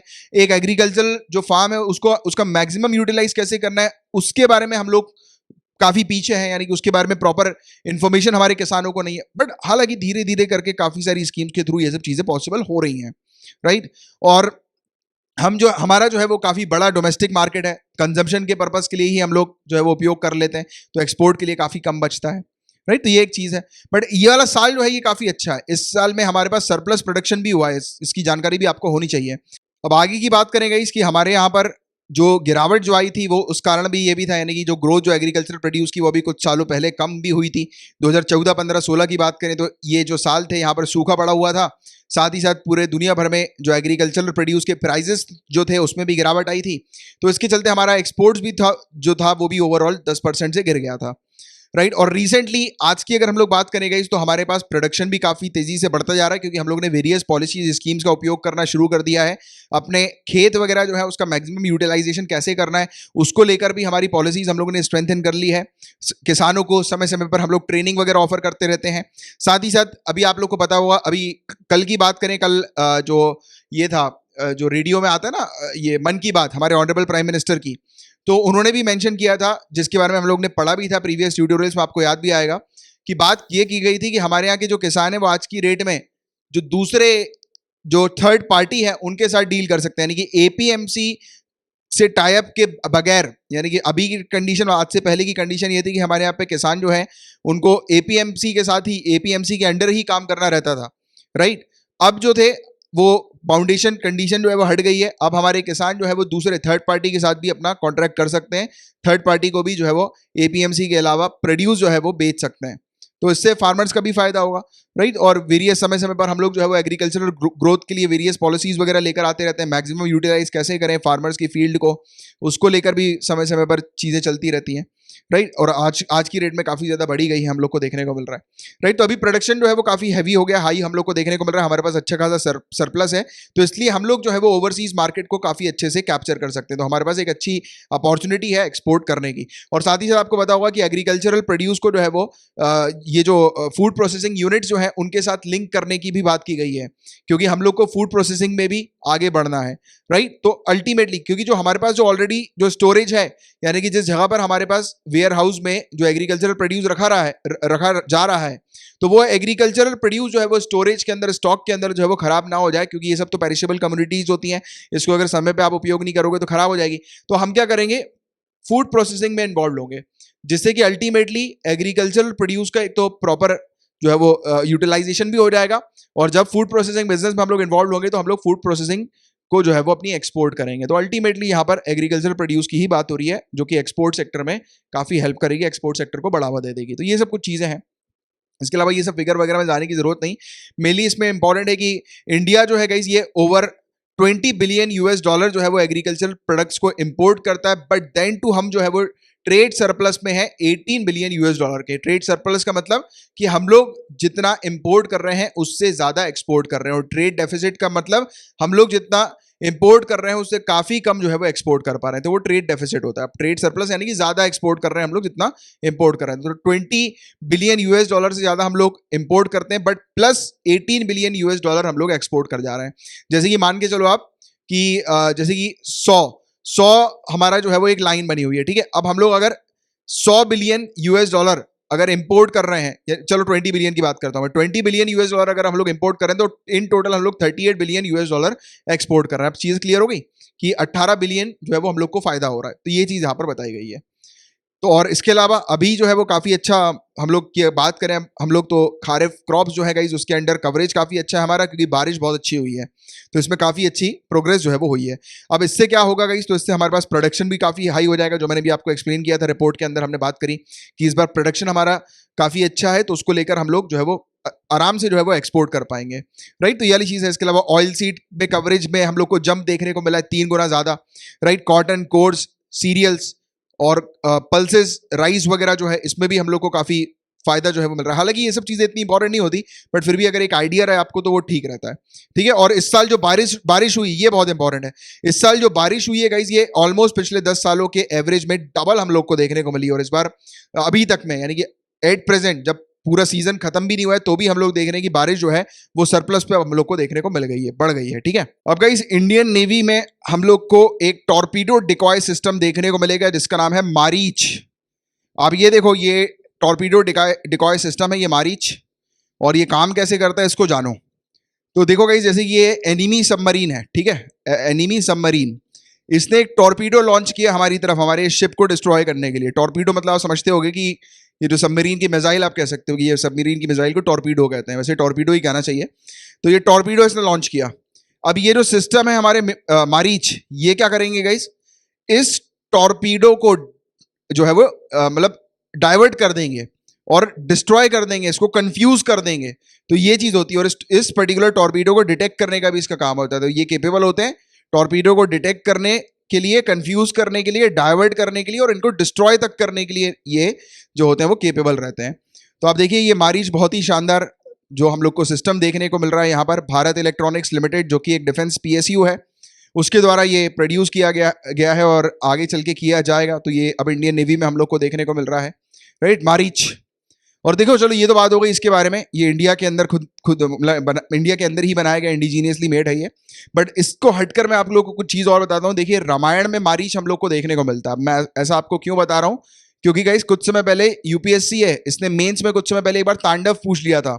और अभी आपको पता है कि इस लॉकडाउन के समय पे महाभारत और ये सब प्रोग्राम जो है वो हमारे ऑनरेबल प्राइम मिनिस्टर के द्वारा चलाए गए हैं, शुरू किए गए हैं और दूरदर्शन पे किए गए हैं, राइट, यानी कि मतलब सरकारी चैनल के ऊपर ही किए गए हैं, राइट। तो आपको ये वाली चीज़ आप पता होनी चाहिए, और आपको उस डायरेक्शन में यानी कि माइथोलॉजी में भी जो कुछ इंपॉर्टेंट चीज़ें हैं वो भी थोड़ी सी ध्यान में रखो, क्योंकि क्या पता मेंस में उससे रिलेटेड कोई एक आधी क्वेश्चन पूछ लिया जाए, क्या पता मारीच पूछ लिया जाए, महाभारत से रिलेटेड कुछ पूछ लिया जाए। तो you should be aware of such things also, क्योंकि एक बार आ चुका है UPSC के अंदर तांडव, प्रीवियस ईयर मेंस के पेपर देखोगे तो you will get that particular question.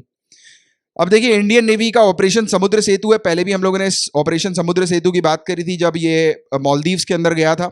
हम लोग जो इंडियंस हैं गाइस, तो इंडियन जो लोग हैं जो फंसे हुए हैं दूसरी कंट्री में, तो उनको इवैक्यूएट करने का ये ऑपरेशन होता है।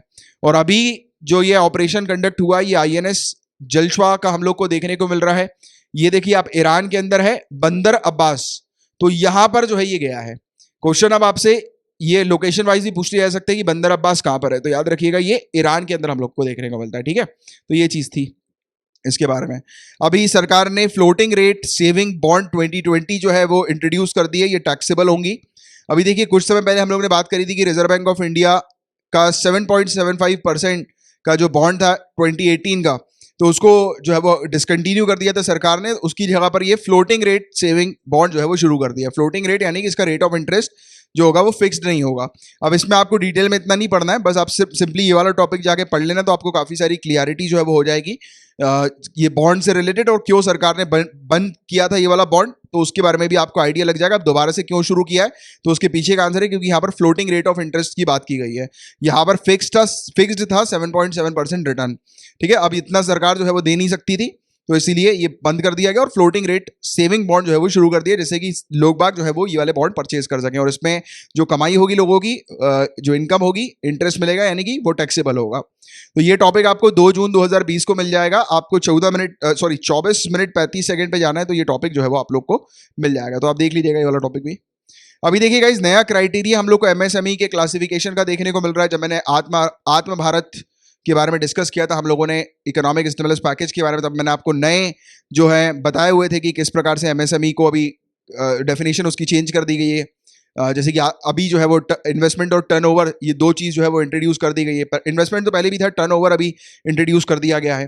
तो आप मुझे नीचे कमेंट बॉक्स पे लिखकर बताएंगे कि एमएसएमई जो है, micro small and medium enterprises, तो माइक्रो स्मॉल और मीडियम का इनका इन्वेस्टमेंट और टर्नओवर कितना कितना है, सेपरेटली आप मुझे नीचे कमेंट बॉक्स पे लिखकर बताइए। और अभी ये टॉपिक दोबारा से न्यूज़ में इसलिए आएगा क्योंकि 1 जुलाई से ये पूरा ये जो नया क्राइटेरिया है ये एप्लीकेबल हो जाएगा। और अभी एक और चीज़ सामने आई है कि एमएसएमई जो है वो अब से उद्यम, इसको कहा जाएगा एमएसएमई को, micro small and medium enterprises को अब से उद्यम जो है वो कहा जाएगा, और इसको उद्यम रजिस्ट्रेशन जो है वो कहा जा रहा है। ठीक है, मतलब अब से कि इसकी जो पूरी प्रोसेस होगी रजिस्ट्रेशन की, उसको उद्यम रजिस्ट्रेशन कहेंगे। तो याद रखना, अगर क्वेश्चन उद्यम आपसे पूछ लें तो आप लोगों को कंफ्यूज नहीं होना है, एमएसएमई की वहां पर बात होगी, क्योंकि एमएसएमई को अब से उद्यम के नाम से जाना जाएगा। ठीक है, तो ये भी एक अपडेट आप लोग रखिए। नेक्स्ट की अगर हम लोग बात करेंगे तो यहाँ पर देखिए, battery swapping facility quick interchange service, ये चंडीगढ़ के अंदर इनॉग्रेट हुई है। हम लोग रिन्यूएबल एनर्जी के ऊपर फोकस करना है, तो हम लोग जो है वो आज की रेट में टारगेट करने की हमारे जो इलेक्ट्रॉनिक व्हीकल्स जो है उसको इंट्रोड्यूस करें। बट इलेक्ट्रॉनिक व्हीकल्स के अंदर इलेक्ट्रॉनिक जो गाड़ियां होती हैं उनको चार्ज करने में घंटों लग जाते हैं। तो यहाँ पर बैटरी स्वैपिंग फैसिलिटी शुरू हुई। याद है, एक मैंने आपको बताया भी था कि इस प्रकार की अगर हम लोग, जब हम लोग इस टॉपिक को डिस्कस करते, मैंने आपसे बोला भी था कि अगर हमारी कंट्री के अंदर इस प्रकार के अगर हम लोग स्टोर्स खोलते हैं जहाँ पर बैटरी लेके आया जाएगा, यानी कि जो भी, जैसे कोई भी इलेक्ट्रिक गाड़ी है वो आई, जैसे पेट्रोल पंप होते हैं, हम लोग अगर पेट्रोल भरवाते हैं, तो वैसी गाड़ी आए, अपनी बैटरी जो है वो दे दे और चार्ज बैटरी जो है वो लगा ले अपनी गाड़ी में। जैसे कि सिलेंडर का होता है ना, घर में हमारे सिलेंडर आता है, एलपीजी सिलेंडर, जो पुराना सिलेंडर खाली सिलेंडर होता है हम दे देते हैं, भरा सिलेंडर हमारे पास रख लेते हैं। तो वैसे ही अब से ये चंडीगढ़ में शुरू हो गया और ये काफ़ी अच्छा है इस प्रकार का, तो इसके बारे में भी एक जानकारी आपको होनी चाहिए। ये सेम प्रकार की चीज़ हो गई है, बट अभी के लिए ये सिर्फ ये 3 व्हीलर्स और 2 व्हीलर्स में ही हम लोग को देखने को मिल रही है। ठीक है, ये वाली बैटरी शॉपिंग फैसिलिटी। ठीक है, तो ये बेस्ट ऑल्टरनेटिव है इसका, स्लो चार्जिंग जो होती थी तो उसका। इसके अलावा बात करेंगे इंटरनेशनल कंपैरिजन प्रोग्राम, तो ये प्रोग्राम किसका है, वर्ल्ड बैंक का है। तो वर्ल्ड बैंक ने ये वाली रिपोर्ट रिलीज करी है 2017 के फिगर्स की हम लोग को ये देखने को मिलेगी। इस रिपोर्ट के अकॉर्डिंग बताया गया कि इंडिया जो है वो 3rd largest purchasing power parity की कंट्री हम लोग को देखने को मिल रही है आफ्टर यूएसए एंड चाइना। तो परचेजिंग पावर पैरिटी इंडिया के अंदर यूएसए और चाइना के बाद तीसरे नंबर पर। और पीपीपी काफी एक इंपॉर्टेंट टॉपिक है। इवन इकोनॉमिक्स का जब मैंने आपसे टेस्ट लिया था, आपका टेस्ट लिया था, तब मैंने आपको ये वाला टॉपिक भी दिया था पढ़ने के लिए, और उसके बारे में कुछ चीज़ें भी हम लोगों ने डिस्कस करी थी टेस्ट के दौरान, राइट। तो जो नए बच्चे हैं गाइस, उनको मैं ये भी बता दूं कि डेली बेसिस पर मैं आप लोग को टेस्ट भी प्रोवाइड कराता हूं। आप इस वीडियो के डिस्क्रिप्शन पे देखेंगे तो आपको एक ओनली करेंट अफेयर नाम का टेलीग्राम चैनल है, उसकी लिंक मिलेगी, तो उस पर आप ऐड हो जाइएगा। वहां पर मैं डेली बेसिस पर आपको टेस्ट के टॉपिक्स देता हूँ, और उसके अकॉर्डिंग जो है वो आप प्रिपेयर करते हैं कि आपका टेस्ट जो है वो किसका, यानी कि शाम में जो टेस्ट होगा तो वो कौन से टॉपिक का होगा, राइट। तो ये वाली चीज़ है। अब चलिए इसके अलावा आप बात करते हैं इंटरनेशनल कंपैरिजन प्रोग्राम के बारे में। तो देखिए गाइस, ये one of the largest statistical initiative है पूरे दुनिया भर में। यहाँ ये मैनेज वर्ल्ड बैंक के द्वारा किया जाता है, जैसा मैंने भी आपको बताया, राइट। और इसमें टोटल 176 कंट्रीज जो होती हैं वो पार्टिसिपेट करी थी उसने कंट्रीज ने 2017 के अंदर, यानी कि 176 कंट्रीज जो हैं उनका पूरा डेटा यहाँ पर बताया गया, और उसके अकॉर्डिंग पीपीपी के हिसाब से कंट्रीज को रैंक किया गया। तो इंडिया तीसरे नंबर पर है परचेजिंग पावर पैरिटी के मामले में।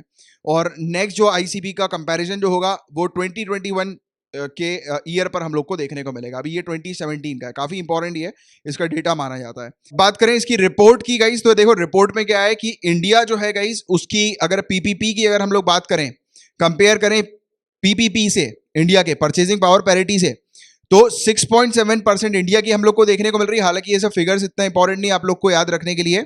16.4% जो है वो चाइना की है, 16.3% जो है वो यूएस की हम लोग को देखने को मिल रही है। और इंडिया 3rd लार्जेस्ट इकोनॉमी है पीपीपी के कंपैरिजन में पूरी दुनिया भर में। एशिया पैसिफिक रीजन की अगर बात करें तो 2017 के अंदर इंडिया 2nd पोजीशन पे थी। ऑब्वियसली बात है 2nd पे है, क्योंकि एशिया पैसिफिक पे वो भी आती है चाइना, और चाइना ऑलरेडी 1 नंबर पे है, तो इंडिया 2nd पे ही होगी, राइट। तो इंडिया 2nd पे है, फर्स्ट जो है वो चाइना है, 3rd जो है वो इंडोनेशिया हम लोग को देखने को मिल रही है एशिया पैसिफिक रीजन के अंदर। ठीक है, तो ये चीज़ आपको पता होनी चाहिए इसके बारे में इन जनरल। और देखिए ये पूरा पीपीपी है क्या, तो ये इसकी डेफिनेशन लिखी हुई है। बाकी इजी तरीके से मैं आपको समझाऊं तो जैसे देखो ये 3 केले हैं, ये यूएसए के अंदर $1 के 3 केले मिल रहे हैं, तो वही सेम 3 केले इंडिया के अंदर 21 रुपए में यानी कि 20.65 में हम लोग को मिल जाएंगे, 20 रुपीज 65 पैसा में मिल जाएंगे। तो ये होता है पूरा खेल पीपीपी का कि किसी कंट्री के अंदर एक पर्टिकुलर प्रोडक्ट की वैल्यू जो है वो कैसे अलग अलग होती है, यानी कि a measure of what an economy local currency can buy in other country. हम यूएसए में जाएंगे तो 3 केले अगर यूएसए में $1 के मिलते हैं तो हमारे यहाँ वो 21 रुपए के हम लोग को देखने को मिलेंगे। तो ये चीज होती है पूरी, समझ रहे हो? तो ये बात है, ठीक है। अब बात करेंगे कोकोलिथोपोरस के बारे में। तो एंशियंट मरीन एल्गी है ये, एंशियंट पीरियड से ये काई हम लोग को देखने को मिलती है, एल्गी हम लोग को देखने को मिलती है, राइट, समुद्र के नीचे है। और एक स्टडी सामने आई है कि ये जो एल्गी है गाइस, तो उसका CaCO3 कैल्शियम कार्बोनेट इसके ओशियन का वो कम हो रहा है, डिक्रीज हो रहा है। और ये डिक्रीज हो रहा है तो इसका मतलब है कि बड़ी दिक्कत जो है वो ओशियन में हम लोग को देखने को मिल रही है, क्योंकि ये कैल्शियम कार्बोनेट जब इसका बढ़ता है तो ये हेल्दी होती हैं और ये डिक्रीज हो रहा है यानी कि ये हेल्दी नहीं हो रही है। क्योंकि जब ये एटमॉस्फेयर से कार्बन डाइऑक्साइड लेती है, कंज्यूम करती हैं, तब जाकर हम लोग को देखने को मिलता है कि कैल्शियम कार्बोनेट जो है वो बढ़ता है। बट अभी कैल्शियम कार्बोनेट का कॉन्सेंट्रेशन कम हो रहा है यानी कि ये एल्गी को थोड़ी प्रॉब्लम आ रही है। तो ये बड़ी दिक्कत है यहाँ पर, राइट। और ये अगर ये वाली दिक्कत होगी तो ऑब्वियस ही बात है कि हम लोग को देखने को मिलेगा कि कार्बन डाइऑक्साइड जो ये कंज्यूम कर लेती हैं वो कंज्यूम नहीं करेंगी और उसको लेकर बड़ी दिक्कत जो है वो कार्बन डाइऑक्साइड एमिशन की जो है वो डेवलप हो सकती है और उसके चलते टेम्परेचर जो है वो इंक्रीज हो सकता है। तो ये कंसर्न सामने हम लोग को अभी एट प्रेजेंट देखने को मिल रहा है, राइट। तो एल्गी जो है इकोसिस्टम को मेंटेन करने के लिए क्यों इतनी इंपॉर्टेंट है, इसके बारे में हालांकि पहले भी हम लोग जो है वो काफी डिटेल में जो है वो पढ़ चुके हैं, राइट। फाइटोप्लैंक्टन के टॉपिक को जब हम लोग ने डिस्कस किया था। तो आप मुझे नीचे कमेंट बॉक्स पे लिखकर बताइए दो कोई भी ऐसे पॉइंट की एल्गी इकोसिस्टम को मेंटेन करने के लिए क्यों इंपॉर्टेंट है, राइट। तो ये वाला टॉपिक जो था वो मेरे ख्याल से हम लोगों ने 2019 के जून या फिर सितंबर या जून में जो है वो हमने देखा था, जून टू सितंबर के बीच में ऐसी कुछ हुआ था, राइट। तो वो आप एक बार देख लीजिएगा। बाकी ये टॉपिक जो है वो स्टैटिक पोर्शन का है कि एल्गी क्यों इतनी इंपॉर्टेंट है इकोसिस्टम को मेंटेन करने के लिए, तो वो बताइएगा। अब बात करेंगे credit guarantee scheme for subordinate debt. ये स्कीम जो है वो लॉन्च हुई है, ये आत्मनिर्भर भारत अभियान का ही एक पार्ट हम लोग को देखने को मिल रहा है और इसको distressed asset fund subordinate debt for MSME कहा जाता है। अब शांति से सिंपल तरीके से आप समझो कि ये टॉपिक है क्या एग्जैक्टली। तो देखो गाइस, ये जो आदमी तैर रहा है, ठीक है, यानी कि डूब रहा है, आप देख सकते हो ये डूब रहा है, ये डेट है। डेट यानी कि क्या होता है, कर्जा। ये आदमी नहीं है, ये एमएसएमई है, micro small and medium enterprise. तो अब आप पिक्चर समझ गए होंगे कि ये क्या बताने की कोशिश कर रहा है कि ऐसे एमएसएमई जो कि कर्जे के कारण डूब रहे हैं, तो उनको क्या कर रही है सरकार, जो है ये एमएसएमई है, सरकार जो है वो उनको बचा रही है कि वो रिवाइव हो जाए। तो यही है कि डूबते हुए एमएसएमई को, यानी कि जो एनपीए हो रहे हैं, एमएसएमई नॉन परफॉर्मिंग एसेट जो बन रहे हैं, जिन्होंने बैंकों से लोन लिया है, बैंक और लोन चुका नहीं पा रहे हैं, तो उनको सरकार की तरफ से बेनिफिट दिया जा रहा है, उनको और पैसा दिया जा रहा है जिससे कि वो अपने बिजनेस में पैसा लगाएं, एनपीए से बच जाए और अपने बिजनेस को रिवाइव कर ले। तो एमएसएमई को रिवाइव करने के लिए, बचाने के लिए ये सरकार का मूव है। और आत्मनिर्भर भारत के अंदर हमने देखा था कि एमएसएमई को सपोर्ट कर रही है सरकार। और वो क्यों सपोर्ट कर रही है आप लोग अभी तक जान ही चुके होंगे, क्योंकि इस सेक्टर के अंदर काफी सारे एम्प्लॉइज हैं, काफी सारे लोग जो है वो इस सेक्टर से बिलोंग करते हैं। और मतलब इकोनॉमिक अपॉर्चुनिटी इस सेक्टर से अगर छीन ली जाएगी, ये सेक्टर बंद हो जाएगा, तो लोगों को जॉब्स नहीं मिलेंगी। जॉब्स नहीं मिलेंगी तो ऑब्वियस ही बात है कि हम लोग बुरी तरह से फंस जाएंगे।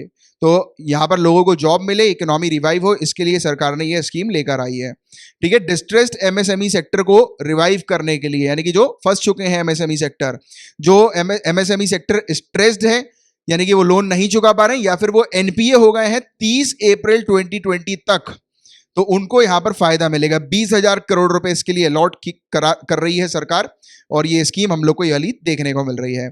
ये स्कीम जो है गाइस, प्रमोटर्स होंगे, हालांकि इतना डिटेल में जाने की जरूरत नहीं, आप चाहो तो सिंपल बस देख लो आप कि जैसे कि जो भी प्रमोटर होंगे, यानी कि जैसे कि मैं हूं, मेरी कंपनी है, तो मेरे साथ जितने भी लोग यहाँ पर जुड़े हुए हैं, ठीक है, मेरी कंपनी के यानी कि जो लोग हैं, तो ये मैं प्रमोटर होते हैं कंपनी के साथ, इक्विटी होल्डर्स वगैरह।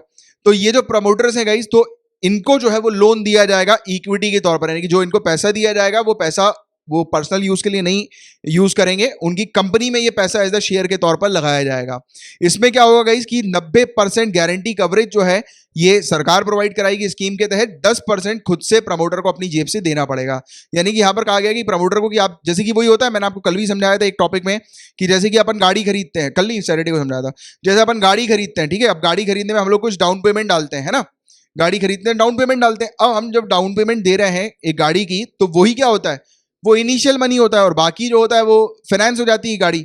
सेम वैसे यहां पर कहा जा रहा है कि 10% डाउन पेमेंट के तौर पर दो, प्रमोटर से कहा जा रहा है, और बाकी 90% सरकार जो है वो एज अ लोन के तौर पर देगी। और लोन का मॉरेटोरियम पीरियड जो होगा वो 7 साल का होगा, मतलब आपको 7 साल तक लोन की ईएमआई नहीं चुकानी है, और मैक्सिमम जो होगी इसकी रीपेमेंट जो होगी लोन का टेन्योर वो 10 साल का होगा। तो ये करीब ऑल ओवर मोटे मोटे तौर पर 10 साल के लिए बेनिफिट जो है वो प्रोवाइड करा रही है सरकार, राइट, कि 10 साल का टाइम दिया जा रहा है, जैसे कि एमएसएमई रिवाइव भी हो जाए।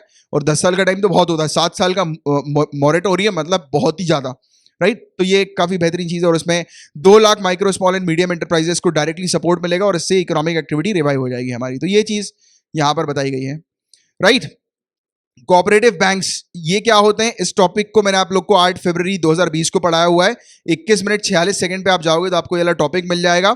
अभी न्यूज में ये कोऑपरेटिव बैंक इसलिए आया क्योंकि अब से रिजर्व बैंक ऑफ इंडिया जो है गाइस, ये सभी कोऑपरेटिव बैंक जो होंगे, सभी अर्बन और state, multi state cooperative banks, तो ये डायरेक्टली अब एसबीआई के अंडर आ रहे हैं, और इसको लेकर एक ऑर्डिनेंस को अप्रूवल दे दिया है कैबिनेट ने, ठीक है। और इसके बारे में हमने चर्चा भी करी थी, और ये वाला टॉपिक आप देख लोगे तो आपको पता लग जाएगा कि क्यों कोऑपरेटिव बैंक जो है वो आरबीआई के अंडर रखने की बात की गई थी, और अब ये ऑर्डिनेंस के थ्रू फाइनल हो गया, ठीक है। तो ये वाली चीज आपको थोड़ी सी एक अपडेट है, पता होनी चाहिए। जिन बच्चों ने ये वाला टॉपिक नहीं देखा है तो ये चले आइएगा इस वीडियो में, तो आपको कोऑपरेटिव बैंक्स के बारे में पूरी A to Z जानकारी मिल जाएगी।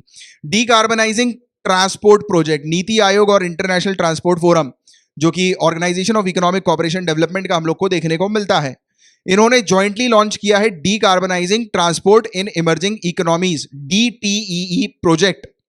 ये जो प्रोजेक्ट है गाइस, ये किसके ऊपर टारगेट कर रहा है कि हमारी कंट्री के अंदर जो ट्रांसपोर्ट जो सेक्टर है, क्योंकि सबसे ज्यादा बताया जाता है कि जो धुआं, जो ये कार्बन डाइऑक्साइड का एमिशन निकलता है, ये ट्रांसपोर्ट सेक्टर से निकलता है। तो ये जो प्रोजेक्ट है ये क्या काम करेगा, ये जो एमिशन जो होता है उसको रिड्यूस करने का काम करेगा, ये कार्बन डाइऑक्साइड के एमिशन को कम करने का काम करेगा। 5 साल का ये प्रोजेक्ट हम लोग को देखने को मिल रहा है।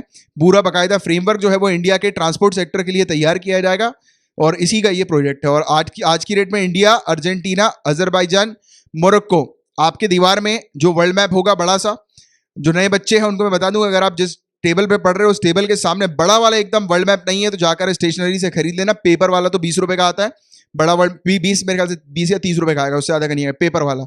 बाकी अगर आप वो पॉलीमर वाला या दूसरा जो है उसका लोगे आप, प्लास्टिक वाला, तो वो थोड़ा महंगा पड़ सकता है, मैट फिनिश वाला। बट ये वाला आप लेके अपने दीवार में चिपका लो, क्योंकि वो काफी हेल्प करेगा आपकी कोई भी टॉपिक में लोकेशन देखने के लिए। तो फटाफट गाइस, अर्जेंटीना, अजरबैजान और मोरक्को, ये 3 कंट्रीज की लोकेशन अभी खड़े हो और जाकर देखो कि कहाँ कहाँ पर ये 3 कंट्रीज हैं, ठीक है। तो ये वाली बात हो गई। और इंडिया जो है गाइस, ये थर्ड सबसे ज्यादा ग्रीन हाउस गैस एमिशन हम लोग को इंडिया के अंदर यहीं पर देखने को मिलता है, राइट। और तीसरी बात, ट्रांसपोर्ट सेक्टर से 13% एमिशन होता है, यानी कि पूरा जितने भी इंडस्ट्री से, हर जगह से जो धुआं निकलता है, कार्बन डाइऑक्साइड का एमिशन निकलता है, उसमें 13% जो कंट्रीब्यूट करता है वो ट्रांसपोर्ट सेक्टर करता है। और एक रिपोर्ट के थ्रू ये भी बताया जा रहा है कि 2030 तक ये ऑलमोस्ट 6% हर साल के हिसाब से इंक्रीज हो जाएगा। तो बहुत ज्यादा हो सकता है, तो इसको कंट्रोल करने की जरूरत है। और इसको लेकर BS4 BS6 हम लोग को, और BS6 जो है वो ऑलरेडी हम लोग को देखने को मिल चुकी है ना, आपको पता होगा इसके बारे में। अब बात हो रही है यहाँ पर इंटरनेशनल ट्रांसपोर्ट फोरम के बारे में। देखो इसी ने जो है वो मिलकर ये वाली चीज हम लोग को देखने को मिली थी। इंटरनेशनल ट्रांसपोर्ट फोरम ने नीति आयोग के साथ मिलकर ये वाला प्रोजेक्ट जो है वो शुरू किया है। तो अब देखो ये फोरम क्या है गाइस, तो 2006 में इसको क्रिएट किया गया था 43 कंट्रीज के मिनिस्टर्स के द्वारा, और इंटर गवर्नमेंटल ऑर्गेनाइजेशन है जो कि OECD के अंडर आता है, जिसके बारे में अभी हमने बात करी। ये एक थिंक टैंक की तरह काम करता है, जो कि ट्रांसपोर्ट से रिलेटेड पॉलिसीज वगैरह बनाते हैं कि कैसे जो ट्रांसपोर्ट जो है उसको इम्प्रूव करना है, ट्रांसपोर्ट से जो एमिशन निकलता है उसको रिड्यूस करना है। और ये इकलौती ऐसी पूरे दुनिया भर की बॉडी है जो कि सभी प्रकार के ट्रांसपोर्ट मीडियम्स मोड्स को कवर करती है। इसका हेडक्वार्टर फ्रांस, पेरिस में हम लोग को देखने को मिलता है, ठीक है। तो ये चीज है यहाँ पर। अब देखिए गाइस, यहाँ पर O9A की बात हो रही है। काफी रहस्यमयी ग्रुप है ये, एक प्रकार का रहस्यमयी मैं इसलिए कह रहा हूं क्योंकि इस ग्रुप के बारे में काफी कम चीजें जो है वो लोगों को पता है। एक सीक्रेट सोसाइटी टाइप की है ये O9A। इसका अभी एक USA की आर्मी में एक मेंबर था इसका O9A का, तो उसको यूएसए की इंटेलिजेंस ने पकड़ लिया है। एक्चुअली वो लड़का 22 साल का था, यूएसए की आर्मी का ये एक ऑफिशियल था, 22 साल का था बस वो। और वो अपनी इंफॉर्मेशन जो है वो इस सीक्रेट सोसाइटी को शेयर कर रहा था। और मकसद जो था इनका वो ये था कि वो अपने पूरे ग्रुप को जो है वो उड़ाना चाहता था। यानी कि आप जानते होंगे कि आर्मी के अंदर एक ग्रुप्स वगैरह बनते हैं, ट्रूप्स वगैरह, कि आपको पता होगा यूनिट्स वगैरह बनती हैं अलग अलग, है ना। तो एक अपने खुद के ही पूरे ग्रुप को जो है वो उड़ाने वाला था, उड़ाने पे तुला हुआ था। तो ये चीज़ थी इसकी। और ये एक प्रकार की सीक्रेट सोसाइटी है, काफ़ी कुछ चीज़ें इनकी पता नहीं होती। ये नियो नाजी के टाइम की हम लोग को देखने को मिलती है। आप देखो नाजी वगैरह की बात हो रही है तो आपको पता ही है कि जो हिटलर जो था वो भी ऐसी चीज़ों में इन्वॉल्व था, काफ़ी ज़्यादा लोगों को ड्रग्स देता था, अलग अलग एक्सपेरिमेंट करता था, राइट। तो ऐसी चीज़ें होती थी। कहा जाता था कि जो हिटलर जो है वो अपने सैनिकों को एलएसडी के डोज पे रखता था। एक एलएसडी भी एक प्रकार का ड्रग है, और भी खतरनाक खतरनाक जो है वो एक्सपेरिमेंट करता था वो लोगों के साथ। इवन जैसे कि हम लोग देखते ना, ये जैसे लोग zombies वगैरह हो जाते हैं तो उस टाइप के भी एक्सपेरिमेंट्स उसके होते थे इस प्रकार के। तो बहुत सारी चीज़ें करता था ये। तो उन्हीं में से एक ये वाला ग्रुप जो है गाइस, ये शैतानिक ग्रुप है, शैतानों की पूजा करते हैं, ये इस टाइप का ग्रुप है।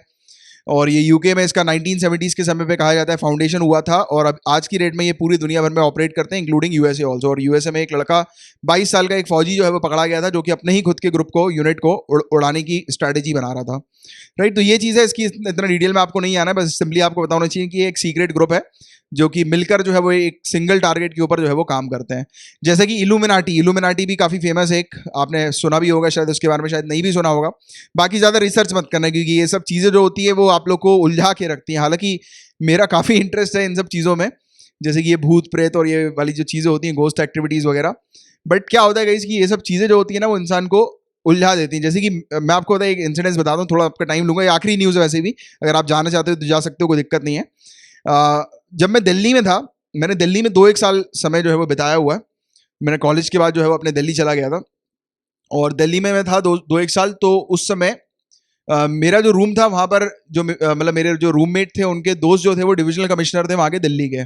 तो उस समय मैं बड़ा इन्वॉल्व रहता था ये सब गोस्ट वगैरह, गोस्ट डिटेक्ट करना है, और ये रहस्यमयी चीज़ें कि यार ये भूत प्रेत होते कैसे हैं, ये क्या किसी को दिखे हैं, क्या हुआ है क्या नहीं हुआ। तो ऐसे मैं एक्सपेरिमेंट बहुत सारे करता था, अलग अलग टाइप की। 1-2 एप्लीकेशन भी आती हैं जैसे कि गोस्ट डिटेक्टर करके।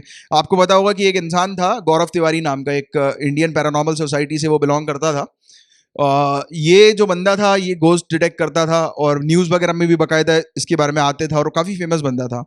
इसकी जो मौत हो गई थी काफ़ी रहस्यमयी मौत हुई थी इसकी भी, यानी कि किसी को पता नहीं कि वो कैसे मर गया। और कहा कहते हैं काफ़ी सारे लोग कि एक प्रेत आत्मा ने जो है वो उसको मार दिया, क्योंकि अपने एक एक स्टोरी पे वो काम कर रहा था। यानी कि इन लोग का काम ये होता था कि जो भी जैसे कि पोजेस्ड जो जगह होती हैं जहाँ पर कब्जा होता है किसी का, शक्ति का, एनर्जी का, तो ये वहाँ पे जा जाकर पूरी चीज़ जो है वो सर्च करता था। इसका मिशन इस प्रकार से होता था, और बाकायदा टीवी पे आ चुका है ये जो न्यूज़ चैनल होते हैं ना, ये सब इंडिया टीवी और ये वो, तो ये बहुत सारे चैनल्स में भी आ चुका है, आप सर्च करेंगे तो पता लगेगा आपको। तो कहा जाता है कि इसने अपनी वाइफ से बोला था कि यार मुझे कोई नेगेटिव एनर्जी अट्रैक्ट कर रही है, और विद इन 2-3 डेज एक अपने बाथरूम में गया ये, और वापस जो है फिर वो नहीं निकल पाया। मतलब मान के चलो कि वो खत्म हो गया बाथरूम से।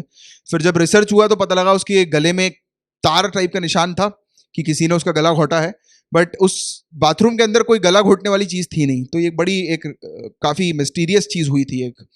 तो ऐसी मैं भी इन्हीं सब चक्करों में पड़ता था।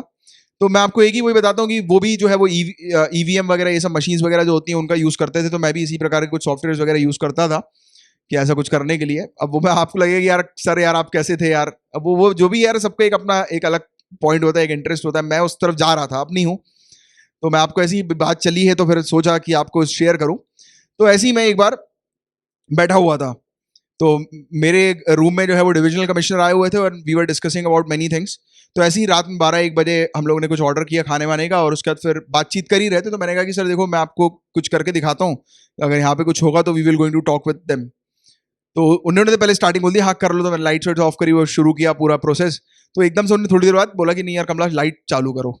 मैंने लाइट चालू कर दी, मुझे लगा शायद वो डर वर गए होंगे। तो मैंने बोला सर डरे तो नहीं? तो मुझे बोलते देखो यार बेटा मैं तुम्हें एक चीज़ समझाता हूँ कि अगर तुम, उनकी लाइन जो है वो मुझे आज भी याद है, मैं चाहूँगा कि आपको भी मैं बताऊँ और आप भी इससे कुछ सीखो कि ऐसी चीज़ें नहीं करनी चाहिए। तो उन्होंने मुझे बोला कि बेटा तुम जो है ये जो कर रहे हो ठीक है, वो तुम्हारा एक अपना इंटरेस्ट है, अपना एक अलग वो है, वो ठीक है, बट मैं तुम्हें एक चीज़ बताता हूँ कि अगर तुम जैसे कि भगवान को याद कर लो, अगर तुम 1000 बार भगवान को याद करोगे, भगवान जो है आ जाएंगे तो तुम्हारी ज़िंदगी बन जाएगी। और अगर तुम 100 बार इसको बुलाओगे और 100 में से एक बार भी आ गया ये तो तुम्हें तड़पा देगा ये। इवन अभी मैं आपको बता रहा हूँ, पता है मुझे, मेरे मतलब गूजबम्स जो है वो हो गए हैं। तो वो दिन है और आज का दिन है, मैंने उस सॉफ्टवेयर को ना टच किया ना उस डायरेक्शन में गया, और इवन आजकल तो ऐसा हो गया मैं भूत की पिक्चर तक नहीं देखता हूँ यार।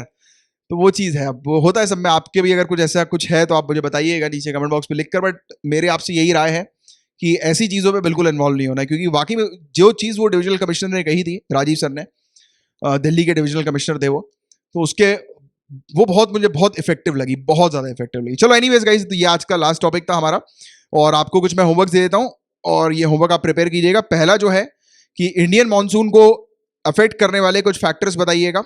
एल नीनो ला नीना का इफेक्ट जो इंडियन मॉनसून में होता है, ये आप पढ़िए थोड़ा, ये इंपॉर्टेंट, काफी इंपॉर्टेंट टॉपिक है ये।